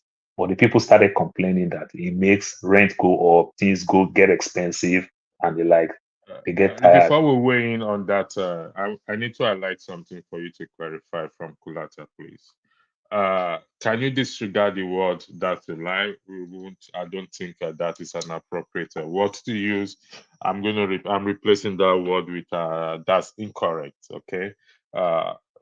Igbos live all over Yoruba towns, and we get along. Stop saying what you do not know. Did you say anything of such? I didn't say anything of such. Okay. I said growing up, my Kolata, just to let you know how I grew up. I grew up in a community where every tribe lived together. And I said it clearly. I said the Yoruba boy in Lagos play with Igbo boy, play with Yoruba, play with Calabar, play with everybody. But when a Yoruba boy come from another state, will not tell that Yoruba boy that, why you play with all these people? That's what I said. I didn't say anything. You know why? Because we all that grow up together in one place, we become our own community. We know what we want and we know how to go about what we want. So somebody will not just come from somewhere. I said, no, you are not supposed to deal with this person. That's what I said. So understand me clearly, Kulata, if you didn't hear me. I said the Yoruba boy play with everybody. And for me to say I play with Yoruba boy, and I said I play with Igbo boy, and I said the same thing. I said the Igbo boy that also come from the east to Lagos also want to quick to associate with that Igbo boy and not want to associate with the rest. Didn't understand that? No, come join the community. Don't come and take someone out of the community. That's what I said. Thank you for the clarification. For the record, Paul has clarified himself. Kulata, thank you for also highlighting it. He didn't say that and it's clarified himself. Thank you very much. We're having a righteous man. Thanks for joining. I'm of the opinion that you have questions for Paul. Paul is the guest this afternoon. It's donating $1,000 to the platform for this special for this privilege is being given. You can see the way he's dressed. Righteous man, welcome. What do you have to say, please? Do you have questions for Paul? You are muted. You have to unmute yourself, righteous man. You are muted, righteous man. Can you unmute yourself? Okay, yeah. Yeah. Good afternoon from here. I just joined now, so I don't actually know the topic. I just saw Okay, all right. Dr. Damage forwarded to me. So I said, okay, let me join. But I Okay. don't know the topic. Yeah. The topic we are dealing on now is our diversity, how we can use it to promote good governance. So that is what we are discussing now. You live in Nigeria, and you know also about our diversity. So what do you think? Why are we not using our diversity to promote good governance in Nigeria? Righteous man. I think our political leaders, in fact, the problem of Nigeria is not from the common masses. Our political leaders have no ambition of unifying the country and making it a great nation. It is the leaders that planted the seed of discord among all ethnic groups, fighting for superiority, who is superior to the other. And it's a pity because if they have seen Nigeria as a nation, in definition of Chief Awolowo, that Nigeria is just a mere geographical expression, which means he has not admitted Nigeria to be a nation. And those who lived after him are still carry out with that definition and still believe in that definition. Those who are governing us have not seen why they should utilize our diversity. We're supposed to make us a great nation. Still building Nigeria based on ethnicity, religion, and tribe. And it is an unhealthy it's an unhealthy venture. And the blame must be on our leaders. They have corrupted the country. They have made the country unworkable. The problem is not me and you. Righteous man. We don't. Why is it that we don't like to take responsibility, the citizens? I will cite you an example. Okay, you go to the mechanic shop. Paul, I apologize for that. You go to the mechanic shop. Okay, you take your car to the mechanic shop in Nigeria, then, and rather than the mechanic to tell you is going to change the tar rod and this whatever it is, the mechanic ends up not changing that, rather collecting your money. Is that our leader's fault? Yes, that mechanic learned it from our leader. Okay, a leader that was given. Can I explain? Go ahead. Yeah, a leader that was given a contract to tar from Tinkan Island to Oshodi, and maybe was awarded a contract of about 15 billion naira to do that road construction and put street lights. End up embezzling that fund and never be questioned, not been arrested, not been jailed. Rather, he's been protected and celebrated, and tomorrow he or she becomes a governor or secretary to the federal government or to the state government. So the common man are learning from the head. It is the corruption that the common man has seen from the head that they are copying. I remember while growing up in Lagos as a little child in 1981, Okay, I don't think there was corruption of this magnitude as we are having it today in Nigeria. And irrespective of your tribe and your language or your religion, in 1981, 82, I mean, the commoners were seeing themselves as Nigerians. I'm not talking of the elite. And there was high level of sincerity and honesty. But as time goes on, the common man has seen that he has nothing to gain in being honest in Nigeria, because the leaders they're looking onto have decided to abuse the office they occupy. Okay, righteous man. Sorry for interjecting you. Based on this your argument, is it okay for me to say if you are awarded a contract, if let's say you're a mechanic, I bring my car to you as a mechanic, you are going to defraud me based on this your argument? No, no. Why my answer is no is we are looking at the generality of Nigerian concept. Now, but you just said the mechanic should not be blamed. No, it does not. Look, that mechanic, why I say he should not be blamed is what he had copied. Maybe his moral virtues are very low. You understand? Okay, there is no way all Nigerians will be corrupt. No way. In a village where you have about 100 people, no matter how bad that village is, you will still see an average of 0.2% that are good. Okay? So, but when the larger percentage of the population are geared towards, their lifestyle are geared towards corruption, then when you are writing about such people, you will write them as corrupt people, not minding that there are some few individuals who might not be corrupt. Thank you. Yes, Paul, when we were growing up in Lagos, I grew up in Lagos. We don't know the difference between Yoruba and Igbo man. But truth be told, our parents have misunderstanding with other parents. But we still end up going to play with each other. Even at the corner, our parents will say, don't go and play with that person. Don't go and play with that person like this. But we ended up playing with each other. So how this, even we still marry each other till tomorrow.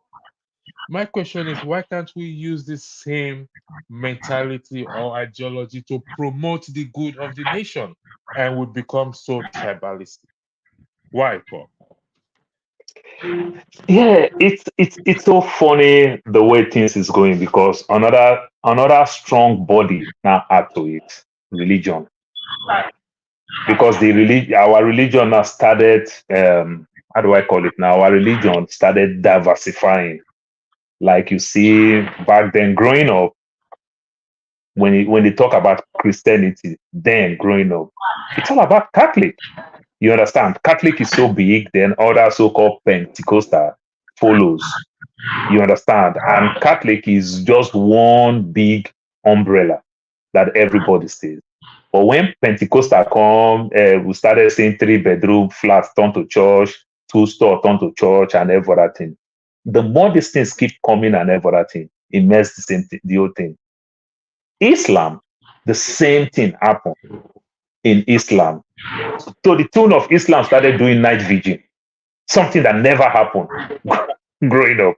Islam started getting their things and everything, where you see somebody who pray, also have his own consultation where people will come consult as afar at home and everything. Fantastic Muslim person that you love so much that can help. You know, these things, and the way our Christianity is going, our Christianity started going extreme. What today we call far right. Started going extreme. Extreme in the sense that you can be a Christian and you can be a Muslim. You still respect my culture. But for today, for the fact that I'm a Christian, me, first of all, you understand, condemn my own culture. If me, I can condemn my own culture, then it is easy for me to just throw away your culture, to just feel that your culture does not exist. You understand? So religion also creates another mess in its own, where Jehovah Witness, what we know, it was only Jehovah Witness that you say, oh, you don't marry an outsider. The Jehovah Witness are Catholic. Somewhere along the line, Christ Embassy, Redeem, this, that, this. Within Islam, they also have this same faction inside Islam. I can't make mention of Islam much because I don't really know their names and every other thing. But they have the same thing like Christian and every other thing. So with religion again started pushing us far, far, far, far, far. You know, where you see people marry. I was very, very strong in both student association. I was very, very strong. Like this year, we have our student association in Oh, Amsterdam. sorry for stopping you, for interjecting. Before I lose Righteous Man, because it's not Yeah. Righteous Man. Take a look at the what is highlighted on the screen there. Is that accurate, Righteous Man?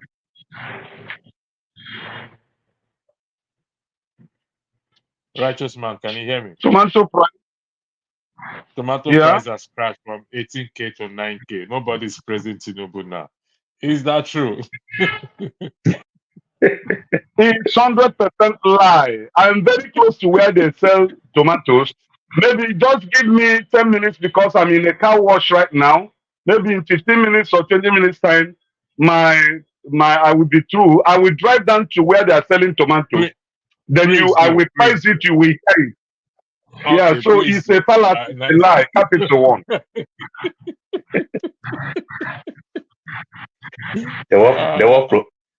Niger man won't provoke Righteous Man.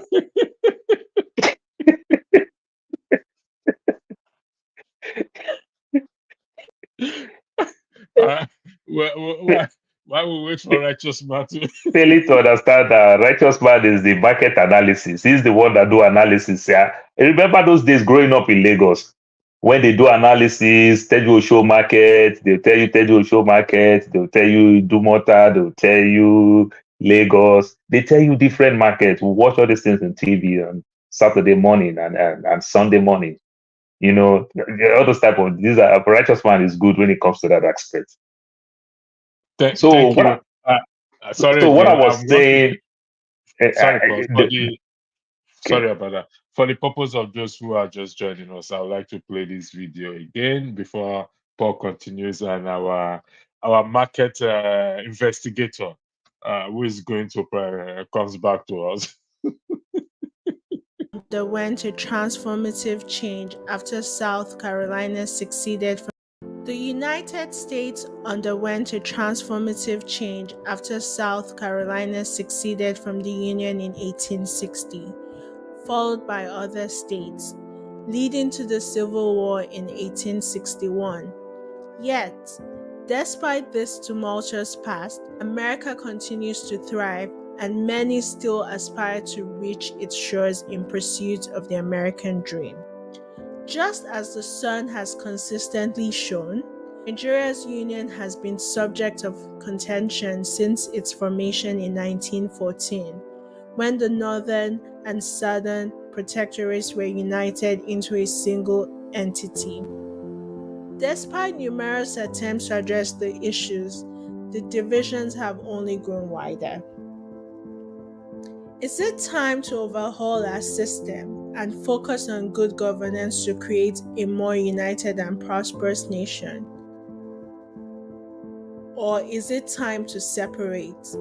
By advocating for a system based on the desire for good governance rather than ethnicity, we can move towards a brighter future, recognizing that there is a time for everything, including birth, death, war, and peace. We have the opportunity to reshape our nation's destiny. Join us for a thought-provoking and hopeful conversation as we explore this topic on various social media platforms. Let's work together to build a better future for all. So that is what we are working towards on this platform and all other platforms that are connected to this platform, regardless of our differences.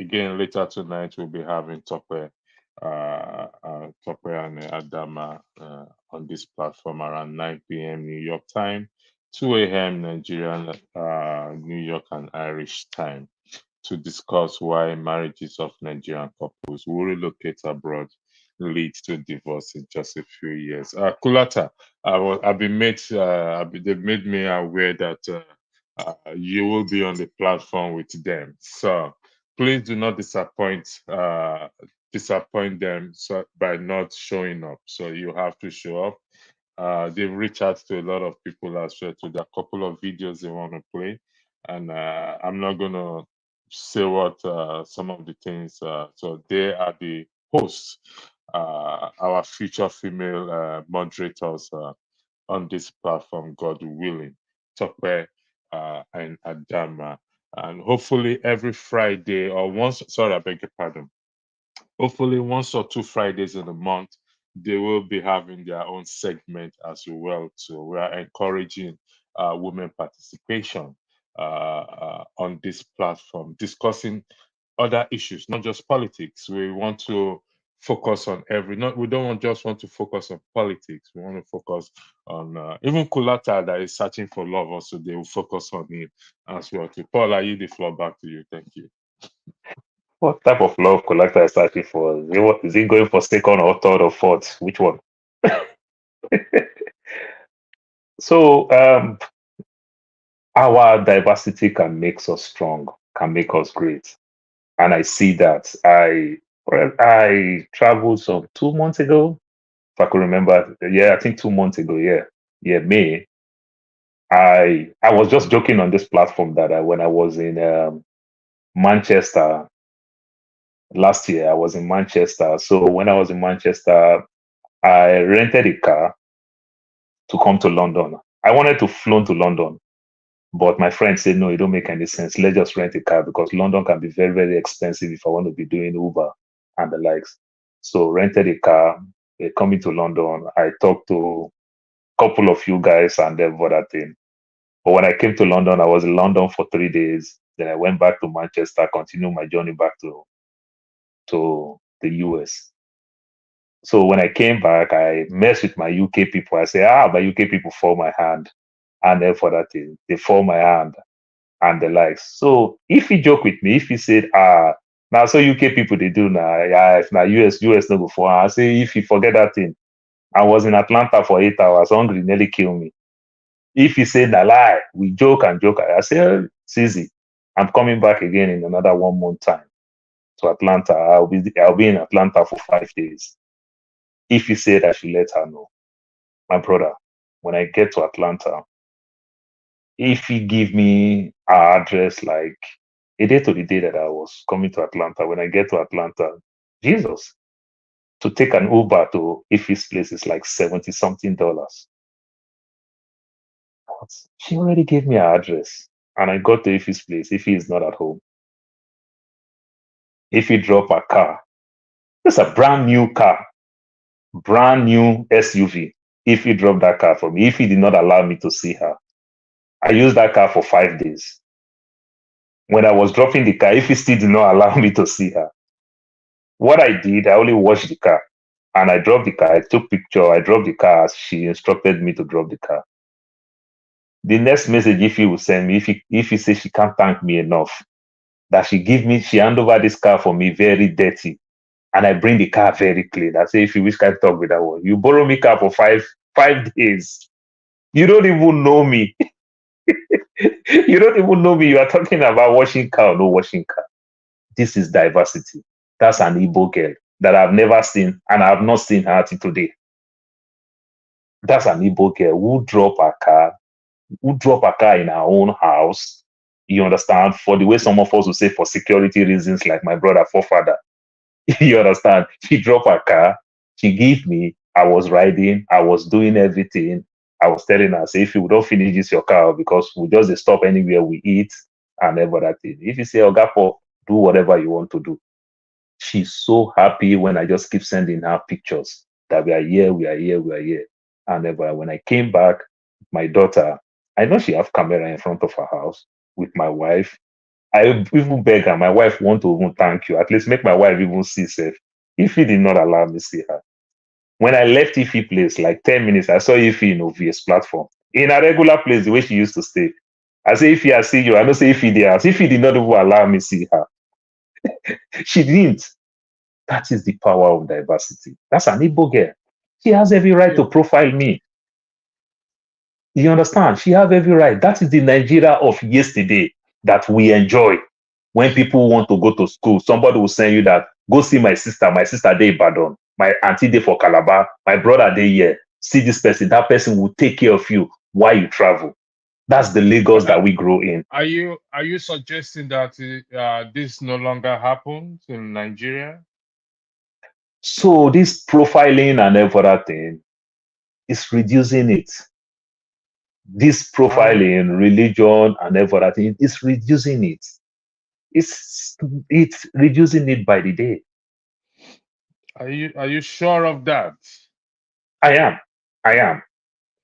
Because like I said, I mean I go to Nigeria as well too, and I don't see that. And the community I live, we looked after each other. We looked after each other.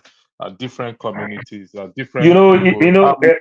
It's different when they see you that you have a lot in your plate, so people treat you differently. No, I disagree with that. Can I interject? Go ahead, right. Go ahead. Yeah, my brother Paul, I don't think your analysis are completely correct based on what is happening here. You know, we that live in Lagos or live in Nigeria, sometimes we get sick of those who are living in diaspora to think that we hate ourselves or that we don't render let me use the Bible term, we're not good Samaritans. I'm telling you, as much as polarized the country is, as much as divided politically the Nigeria is, both the Muslim Nigerian and the Christian Nigerian still love themselves absolutely without doubt, still help themselves absolutely without doubt on daily basis. It's a capital lie to think that the ordinary Nigerians are divided against themselves. It is only during politics. In fact, where I'm living, I live in the mix of almost all the whole tribes in Nigeria, the estate where I'm living. And we cooperate. You wouldn't know who is Igbo, who is a Fulani man there, who is a Yoruba man, a Dom man, an Ikwere man, Ishan man. In fact, end of the year, we host party, an estate party. We eat together from one beautiful this thing that our women, or we hired cooks that prepare the food. All of us eat together without fear of being poisoned or judged. So it is not a correct picture to think that Nigerians back home, that we don't love ourselves or we are so divided. It is only when it comes to politics, who wants to be president and who wants to be governor. That is where you see the division comes. Like me, I'm into real estate full time. I tell you, most of my clients are non-Igbos. I have clients in California, in Texas. I have one in Houston. I'm telling you, I build these houses, furnish it, who still hold their keys. They have their brothers in Nigeria, but they prefer me to hold their key. When they come, I open the house and hand over to them. Even some of them that I have handed over their buildings to will still ask me, Paul, can you hold that? Because that's my real name, Paul. He said, can you hold my key? Anytime I'm at the airport, I will call you, you come and pick me. Then I will make use of my house before I go to the village. I mean non-Igbos, especially people from Edo State. So thinking that we are so divided here among ourselves is not true. I agree with that. To be honest, Paul, like I said, I go to Nigeria myself, and but the issue, that is not the issue. The issue is, why do we allow ourselves to be divided when it comes to politics, time of election? Why? If we do not allow ourselves to be divided in other things, why do we allow ourselves to be divided in the area, or when politics or election, I beg your pardon, comes around? Why do we allow ourselves to be divided? Paul, before I go to righteous man. So I'll still maintain what I said growing up. Growing up, and that's how they live here in the US. Community is very, very important when you are from the community. But today, it's not really like that. For me to ask righteous man to build a house for me that I met on the web, and I trust righteous man, probably righteous man has proved himself for me. And for me to go out there to go look for righteous man, probably people from my community must have failed me. Because if they didn't fail me, I don't think I will look for righteous man. So it's changing by the day. We know how to micromanage some of those things. But when the chips are down, I use the word Festus Keyamo said, his father never complained in the living room. But when he gets to the bedroom, he complains and every other thing. So which means we micromanage ourselves. We are just not being real to ourselves. We are not being real to ourselves. We just try to use things that we can put ourselves together. But when the chips are down, the real human will come in. You understand? That's Let me interject you. For there is no perfect society anywhere in the world. That is true. There is no perfect. So each society, they try to micromanage themselves. You know, they try to embrace themselves as if they are one. Because if they are one, there shouldn't be any opposition for any reason. So, and Nigerian society should not be an exception now. So when I say this thing, I'm saying these things all the way going far, the way some of us school in different places and every other thing. Oh, I want to go to Benin to go school. Say, ah, Mama Osaro, go look for Mama Osaro, Mama Osaro, iye. Ah, my pikin won't go school for Benin. He say, hey, oh yeah, wait. When did they go? Why you not tell me quick? 1 month, 2 months. Remember then there was no phone. She would try everything possible to reach 1 or 2, 3 people that will come see you in school, that will come bring food for you in school in Benin, in school in Calabar, because of this bond in our community. Is calling his own brother, his own sister, don't fall my hand. It's giving back. That is the community I grew. That's why I said, look, when I go to Nigeria, you understand, I am like the money bag. Everybody want to welcome me. People want to be nice. Some people want to sow seed so that they can gain. But I'm telling you, back then, it was a different thing. A Yoruba man forced my father. You understand? My father happened to be the first man that bought color TV. My father happened to be the second man that bought car in 1978. And the like. The man said, you are buying a car, you are doing all these things. In another man's house. Forced my dad to buy a land to build a house. You understand? This is the community. We live together. They bring food. They do everything. What I'm telling you to the tune where if you see Papa Kelechi, we already know the father that is very wicked by our thinking. Then you understand? He will beat you, not like you will be, not like what we will call to the amebo that will go report to your parents. He will punish you, and you are even praying that let him punish you or let it end there. Than say he punish you and report you, then it become double jeopardy. Who really does that again? Who can scold your kids these days? Who can even see your kids coming from school and say, jump into the car? I beg, I don't want trouble. You understand? And every other thing. So the society it's not like as it used to be. You understand? That's why I use religion also contribute and every other thing. You know, you're driving, you see your neighbor's kid coming back from school. You can say, hey, Dele, enter car. Thank you, sir. Enter car, then you drove him home. You even buy food for him. You don't want to do that now. Even when you have it in your mind to do that.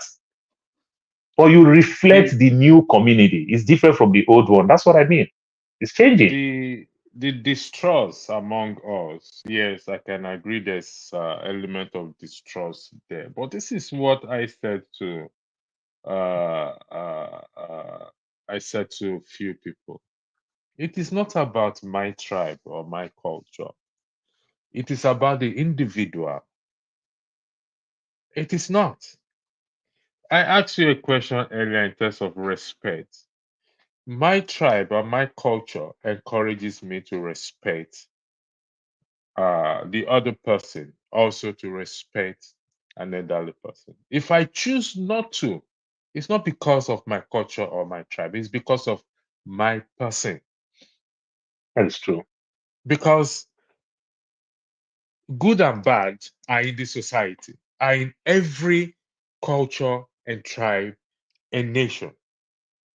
So if we can develop this mentality to understand that it is about the, if I choose to be bad towards you today or towards anybody, it's not because I'm a Yoruba man or because I'm an Igbo man. No, it's because I choose to what, to be bad towards you.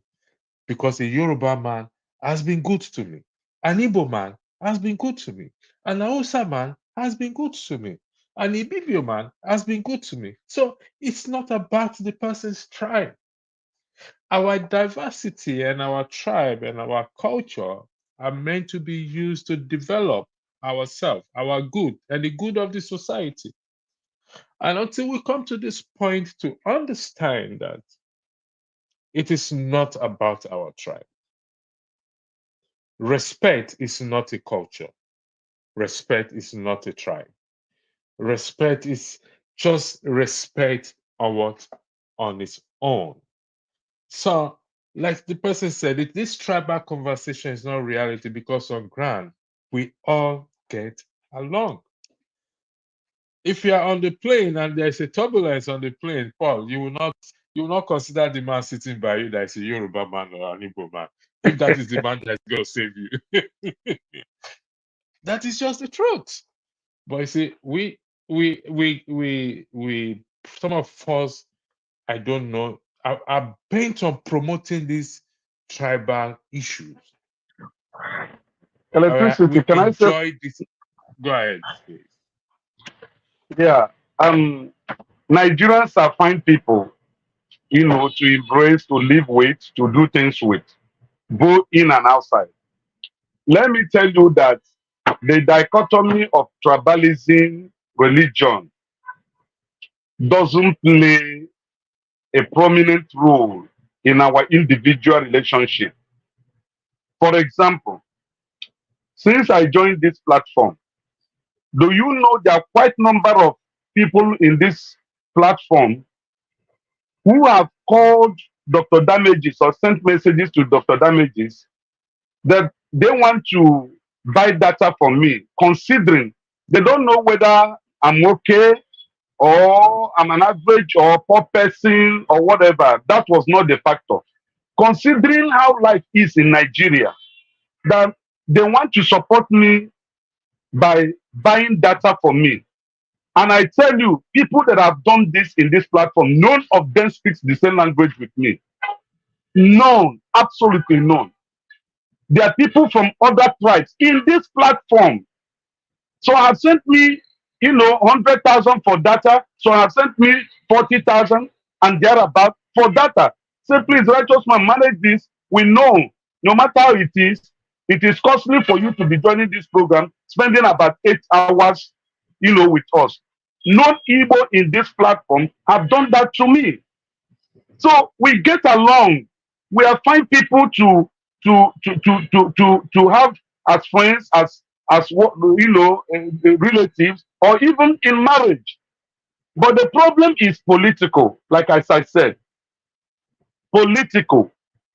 Until our political leaders fine-tune the policies that will not sideline any tribe, any ethnicity, any religion, we are heading nowhere as a nation, not as individuals.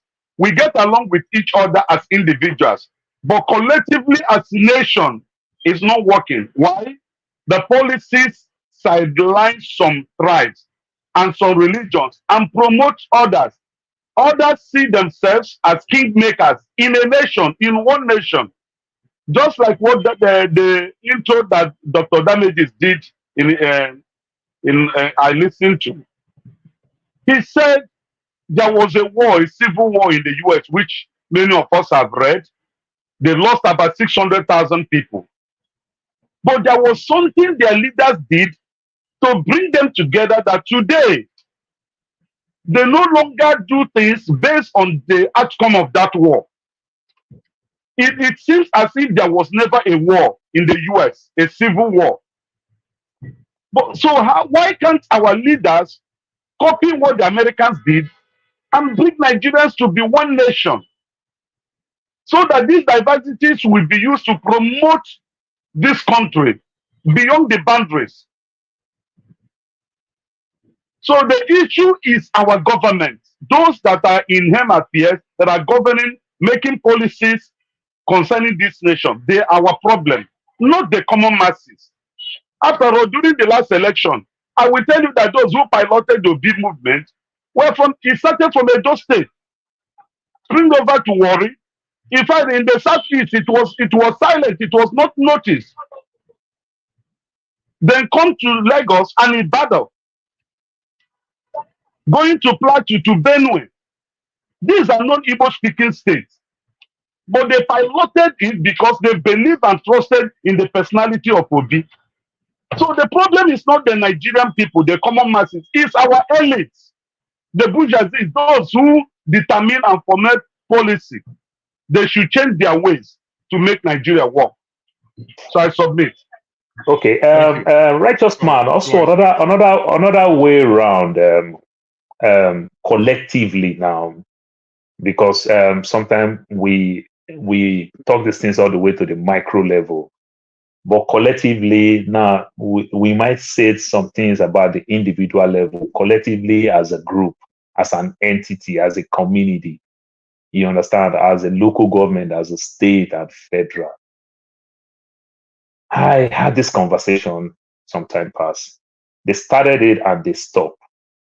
You know, in my place, they say, oh, the land is almost getting finished. So no, we don't want to sell no more land for strangers. So they don't sell land for stranger and every other thing. I said, every great cities all around the world, it is people that will come from different places that will grow your place.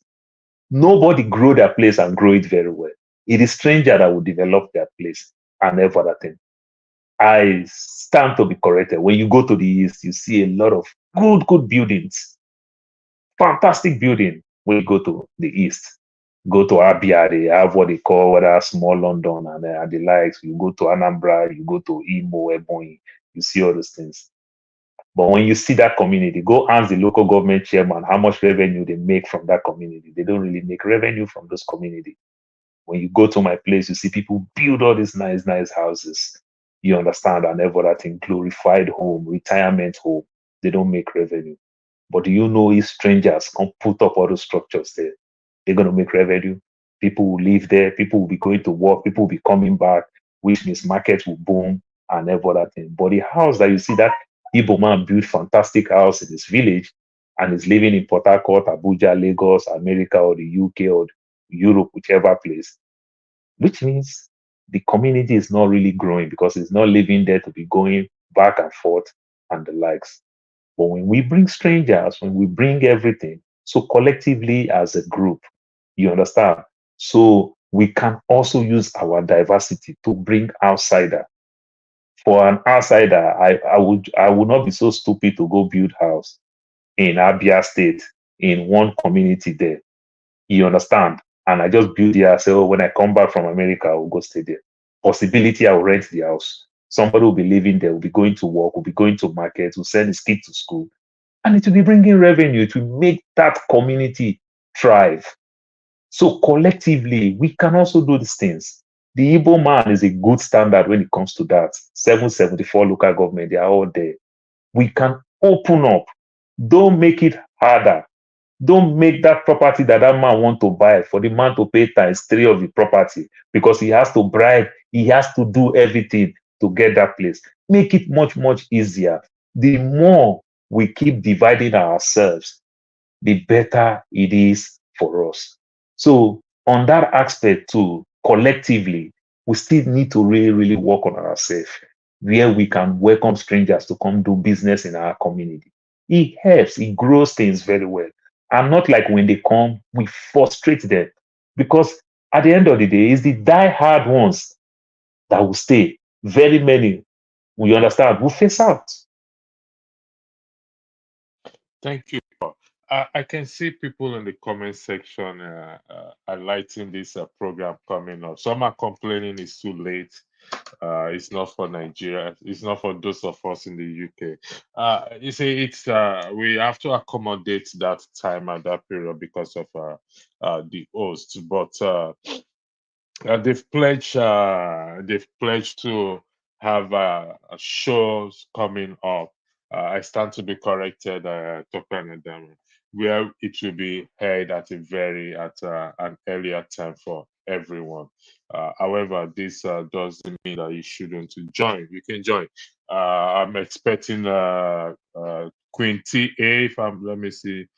Queen TA to be there as well too.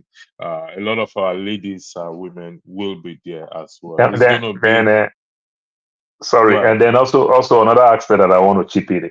I think that time is also good to some extent because we are talking about marriage and the likes, possibility they might want to talk sex, talk certain things. So it's Oh it's yeah, good with night.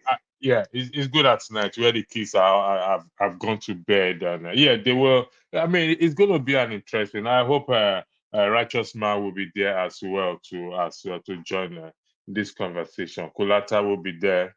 Kulata will. definitely. Okay.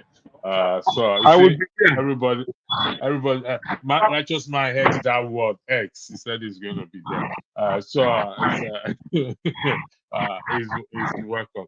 I remember the last time I went to Nigeria. The lady who gave me 500 naira to add to my 500 naira at the airport so that I can get a trolley. We sat together. She's an Igbo woman. She's a nun, and because I can't reach out to my person that was waiting for me outside. So it's just to highlight that we really love and care for each other, and how we can bring this to to our politics or election, and not allow those leaders to divide us when it comes to that point. Is what we have to push to achieve, and we will get there. I know it's a saddening situation when Then we see things. Okay. It's saddening when we see some things not happening. But on this platform, those who are the comment section on the panelists, we are from different tribes. So we disagree at times, but we still get along. Look at Paul, the way he dressed. He's been here. Paul is a Yoruba man, if I'm correct. Paul, am I correct? Please correct me, please. You know what they do. It's just a play with you. No. Honest, I am being Okay, honest with you. I am completely so.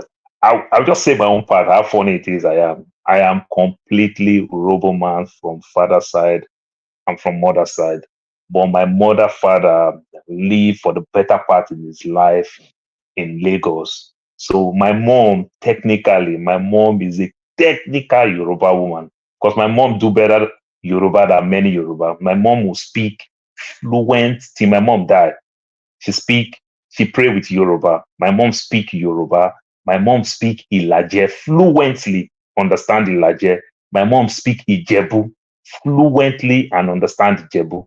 So not just speak the general Yoruba, she speak Ilaje, speak Ijebu, then speak Yoruba. You know, our father owns chains of property in back then Morocco. Till Rasaki destroy all those property, they still compensate them, they still give them property in Jakonde in Ajade. So that's the home I Thank you grew up. very much. Tim, thank you very much. Just to also let the audience know that Chim have cancelled all his appointment this evening today to attend this show. I can't deny that. I'm not And making it up. I'm so sorry. Chim is also a tribal bigot because I was in a city. I was in Calgary 3 weeks ago. Chim did not even answer me at all. Paul, God will forgive you because you told me you would come, but you came, you didn't even reach out. If you reach out now, why I not go see you? Tim, I just hear say you come this side. Tim, I reached out. We are even in the same program. I was in Canada. I even joined the program in Canada. No, I said it. I'm in Calgary. No, you even joined the program. Yeah, you even. Paul, hold on. For a while now, Andrew will tell you I've been going to work on weekends. Okay. I come in like now. I'm going to work. I come in when I see any program, throw my own views, and I rush out. If you had told me you were in town, even if not to check you after my work, I would drive by, see you for where you. You know, tell me I'm just hearing it for the first time, and I'm being honest about it. I'm being honest. I didn't know you came to Calgary. It was my first time to come to Calgary, and I really, really enjoyed it. Okay, I'm happy to hear that.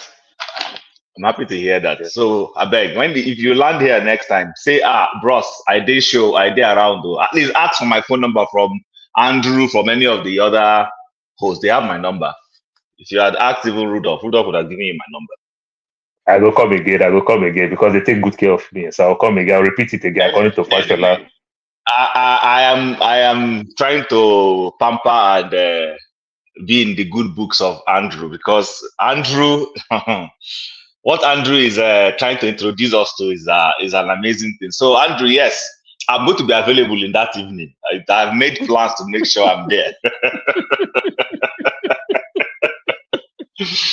And I like the topic you guys just caught you guys talking about now, on this ethnic thing. I want to tell this Paul with they dress like Hausa man, you be Urobo Wayo. That's why.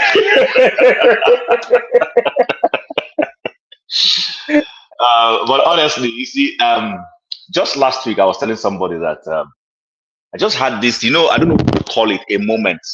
Something was happening around me, and when you're talking to yourself, you go be like maybe not God they talk to you. And I said, Nigeria would have been a beautiful place, a wonderful place. I don't know how we messed it up. When I say we, not that because I've done anything, but let's take responsibility.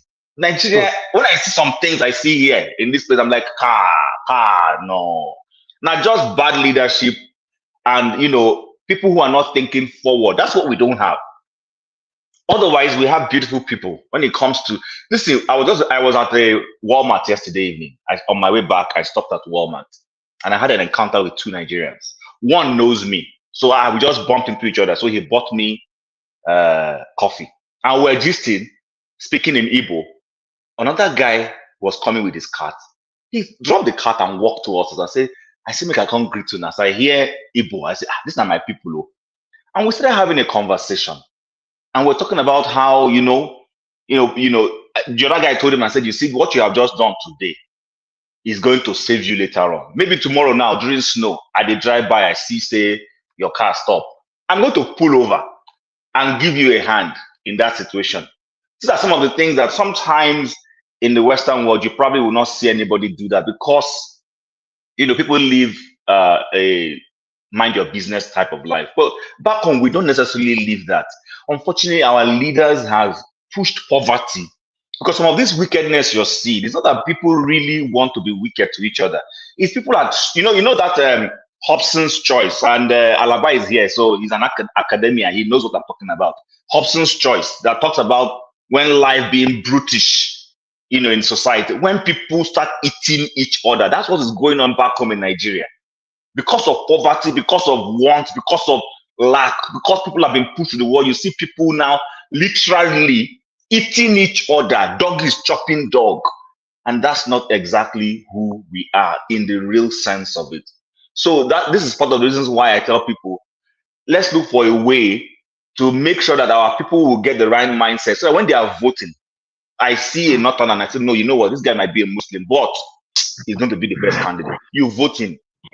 So that he can go in there and start making those changes. Otherwise, this thing will just continue to, spiral into more dog chop dog tendencies. Yeah. Please, can you define dog don't chop dog? Let me know. Righteous man, I don't know how I want to define them for you. When your brother, okay, let me give you a typical example. When your brother who is in business with you ordinarily should, if he doesn't have a product, who knows that righteous man has product and refer people to your shop to go and buy it. But instead of referring people to your shop, he chooses to do otherwise and do something that will harm your business out of jealousy. That's dog chop dog now. I'm not even going into Yoruba versus Igbo or Hausa versus, I'm saying even within the same language and culture, dog is chopping dog. You know what I mean, bro. Yeah. You know what I perfectly mean. Chief, don't you think that is a universal human behavior? So human beings generally okay, no, I don't agree, because if it was so, for those of us who are Christians, the story of the good Samaritan, so-called good Samaritan, now we they call him good. The Bible just calls him a Samaritan that was passing by. He didn't know this person. He didn't share similar culture with him. Remember, that's why the concept of Samaritan came in, because he was somebody who the other group did not like. But he had humanity in himself. He saw somebody lying on the road, helpless. Do you understand? Listen, in Nigeria, if you see somebody lying on the road, you'll be afraid to help. You know why?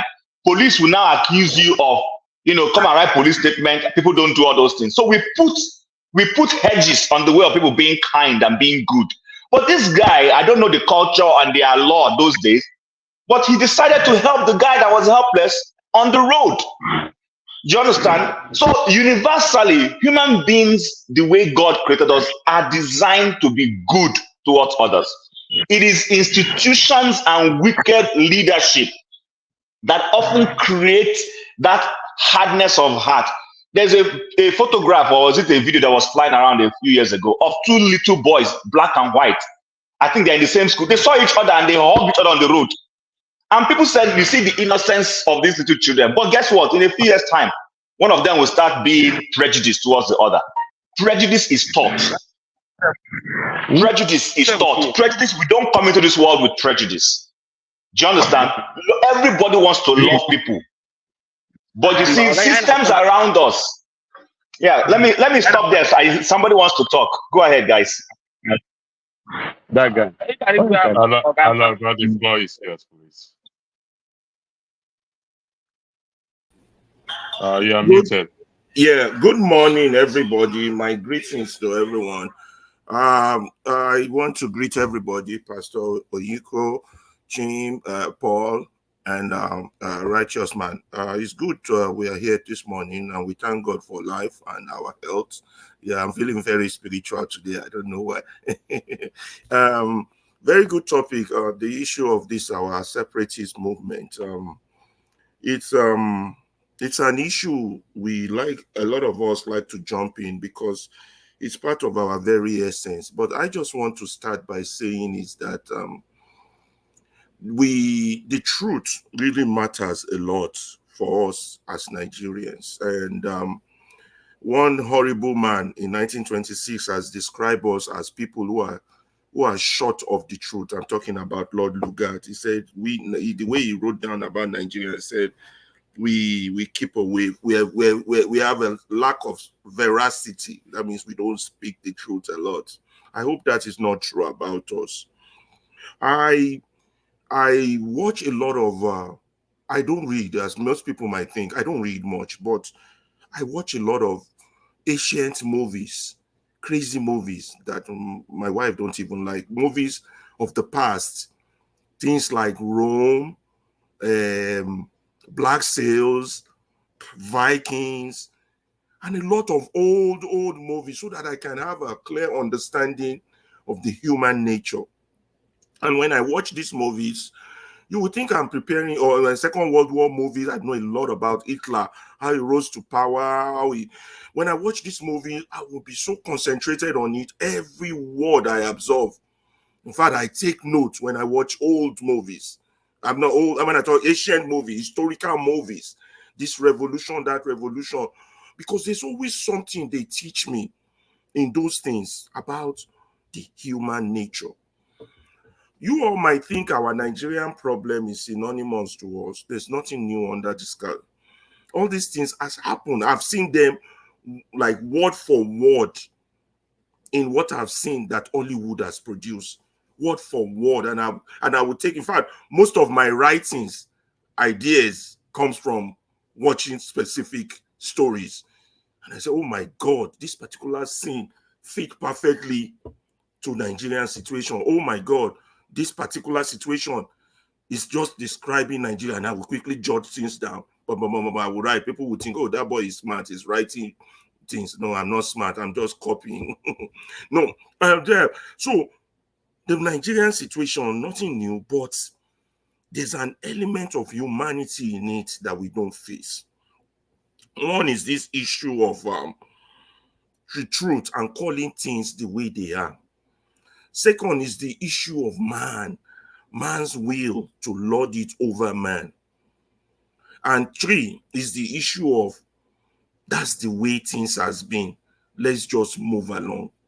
If you look at those three things I mentioned, I might not be connecting right now, but hopefully I will connect one day. If you look at those three things, these are the things that makes elements of our current history. The truth, let's just let things be the way they are, or this is how we've been doing it, and the human element of our situation. So why are there separatists? Separatist movements are just a reaction to their current situation. Right or wrong, we don't know if they are right or wrong. We can't condemn them. We can't praise them. But they are reactionaries. Separatists are reactionaries. So that means if we have reactionaries, there's a bigger problem that is causing them to react. So what we do here is real good. We have to ask ourselves, can we figure out what is making them react?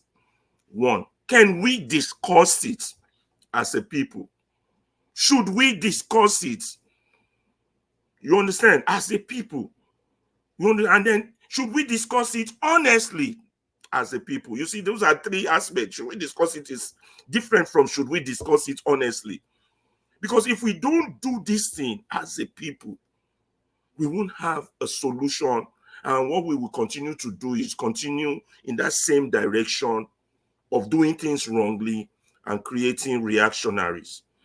So the Nigerian problem, from what I'm reading and what I'm watching, has been faulty foundation from the beginning. So now, in the 80s, 90s, and 20,000s, we're looking at a person carrying a load that is bent, but nobody is going back to look at that foundation and say, why is this foundation so bent? We are like the Leaning Tower of, is it Paris or Italy? The Pizza Tower. That's what we are. So what is our solution?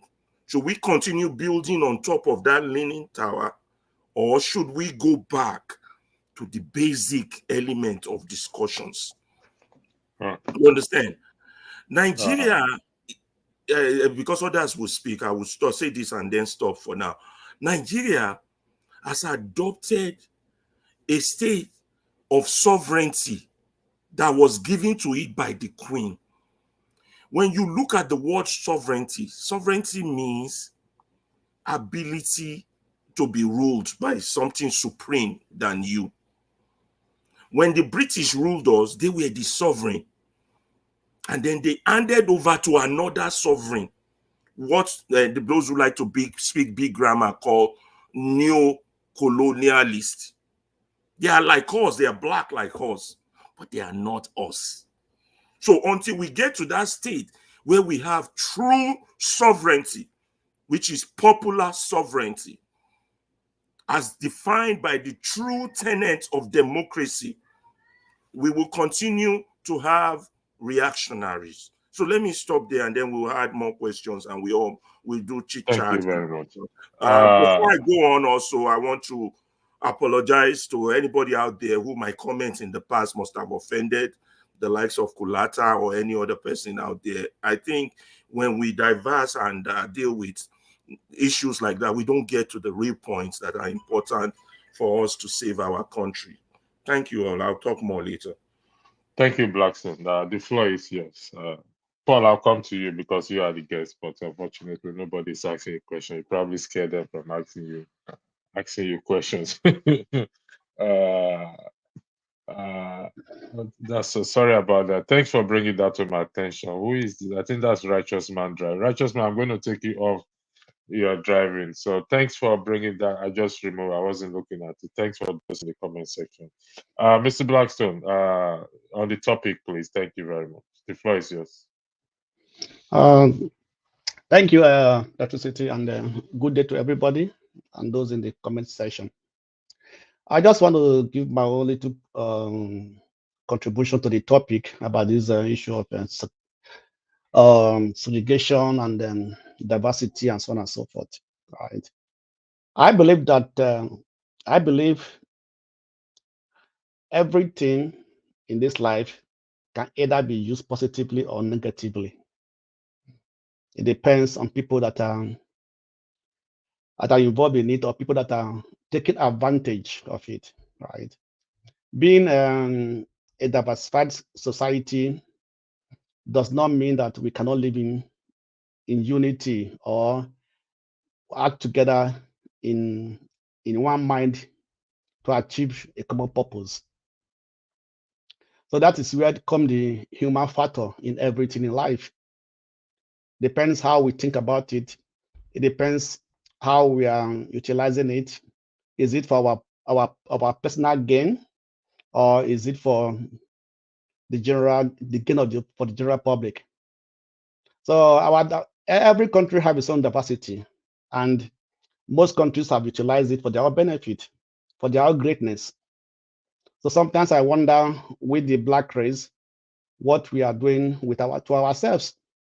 Because if I look, the issue is not only Nigeria. It's not in Nigeria that have this issue of diversity. Most black countries have this issue of diversities.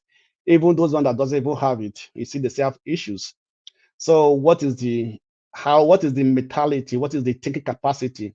What is our reasoning capacity of the black people, the black race? How do we reason? Right? And I think that's where comes mostly this issue that we have. We use anything that other people use for their benefit and use it for our own disadvantage. We utilize it for our own selfish end, and then at the end, it boils down to become something of a disadvantage to the larger population. So looking at Nigeria, I believe that every society in Nigeria, every group, every language, every tribe have its own special peculiarity. So the people from different areas have their language, tribe, culture, and everything. Where if we can be able to bring these differences in our way of life, culture, the way of thinking, where we do things and everything, and put it into the greater use of that will benefit the country even much more better than the division we are getting from it. So people have been saying here, like Paul says, and Asma says, the politicians. How many are the politicians actually that can just turn a whole lot of group of people and turn it against them to use their own diversities, their own belief, their own cultural belief, everything to use against them, right? I believe that everything God created is for a purpose. So it depends how you want to make use of it. So it's either you have to use it for good or for evil, for bad and for good. So I believe that if we can be able to enhance this our own diversity, it will definitely be more profitable to us. It will give us a greater nation. It will give us a peace, and it will give us. I find it will actually fast track our development, because nobody will be complaining that my region is not being developed, or this region is not developed, this is gaining, or this is not gaining, right? It will help us, at least we need to have one mind, one way of thinking, one way of reasoning towards the society and the country. And that will bring greater development for us, and at a faster rate. But we are not doing this. So at every single time they come, they divide us, and the people play along with them, right? They use the people, they use even the elders, the kings, the priests, and all of them. They use them to divide even their own people. all in the name because they want to use it for their own, just their own benefit. But if we can be able to stand against these things, it will help us to a greater level in moving that country forward. No, I think if when we go back, like Ferrari was saying, that if you go back to the history of different countries, you see that most of them have different languages, have different cultures, but they were able to understand that if they're able to unite, bring these cultures into, make use of this their culture and everything, it will help them, right? To help them. In fact, let me say, like in Germany now, if Bayern has a different culture, Bayern region of Germany have a different culture from the other part of Germany. Their own culture, and they still today, they still maintain that culture. They have what they call beer festival in October, and other they have their own traditional wear, whereby there's a day or a week they celebrate it, they wear it on that week and everything. These are their own culture, and they still respect it. So why must our own culture be a problem to us? Why must our own different culture divide us? So why can't we embrace this culture and then utilize it for our own benefit? So this is just that it is a human thing, doesn't have. It's a human thing. It's how we think, how we make use of what's supposed to benefit us, and how we make use of it. And at the end of the day, we use it to our own disadvantage. At the end of the day, we start blaming people. So those that are preaching division and those that are accepting the division, we are all in the same pot.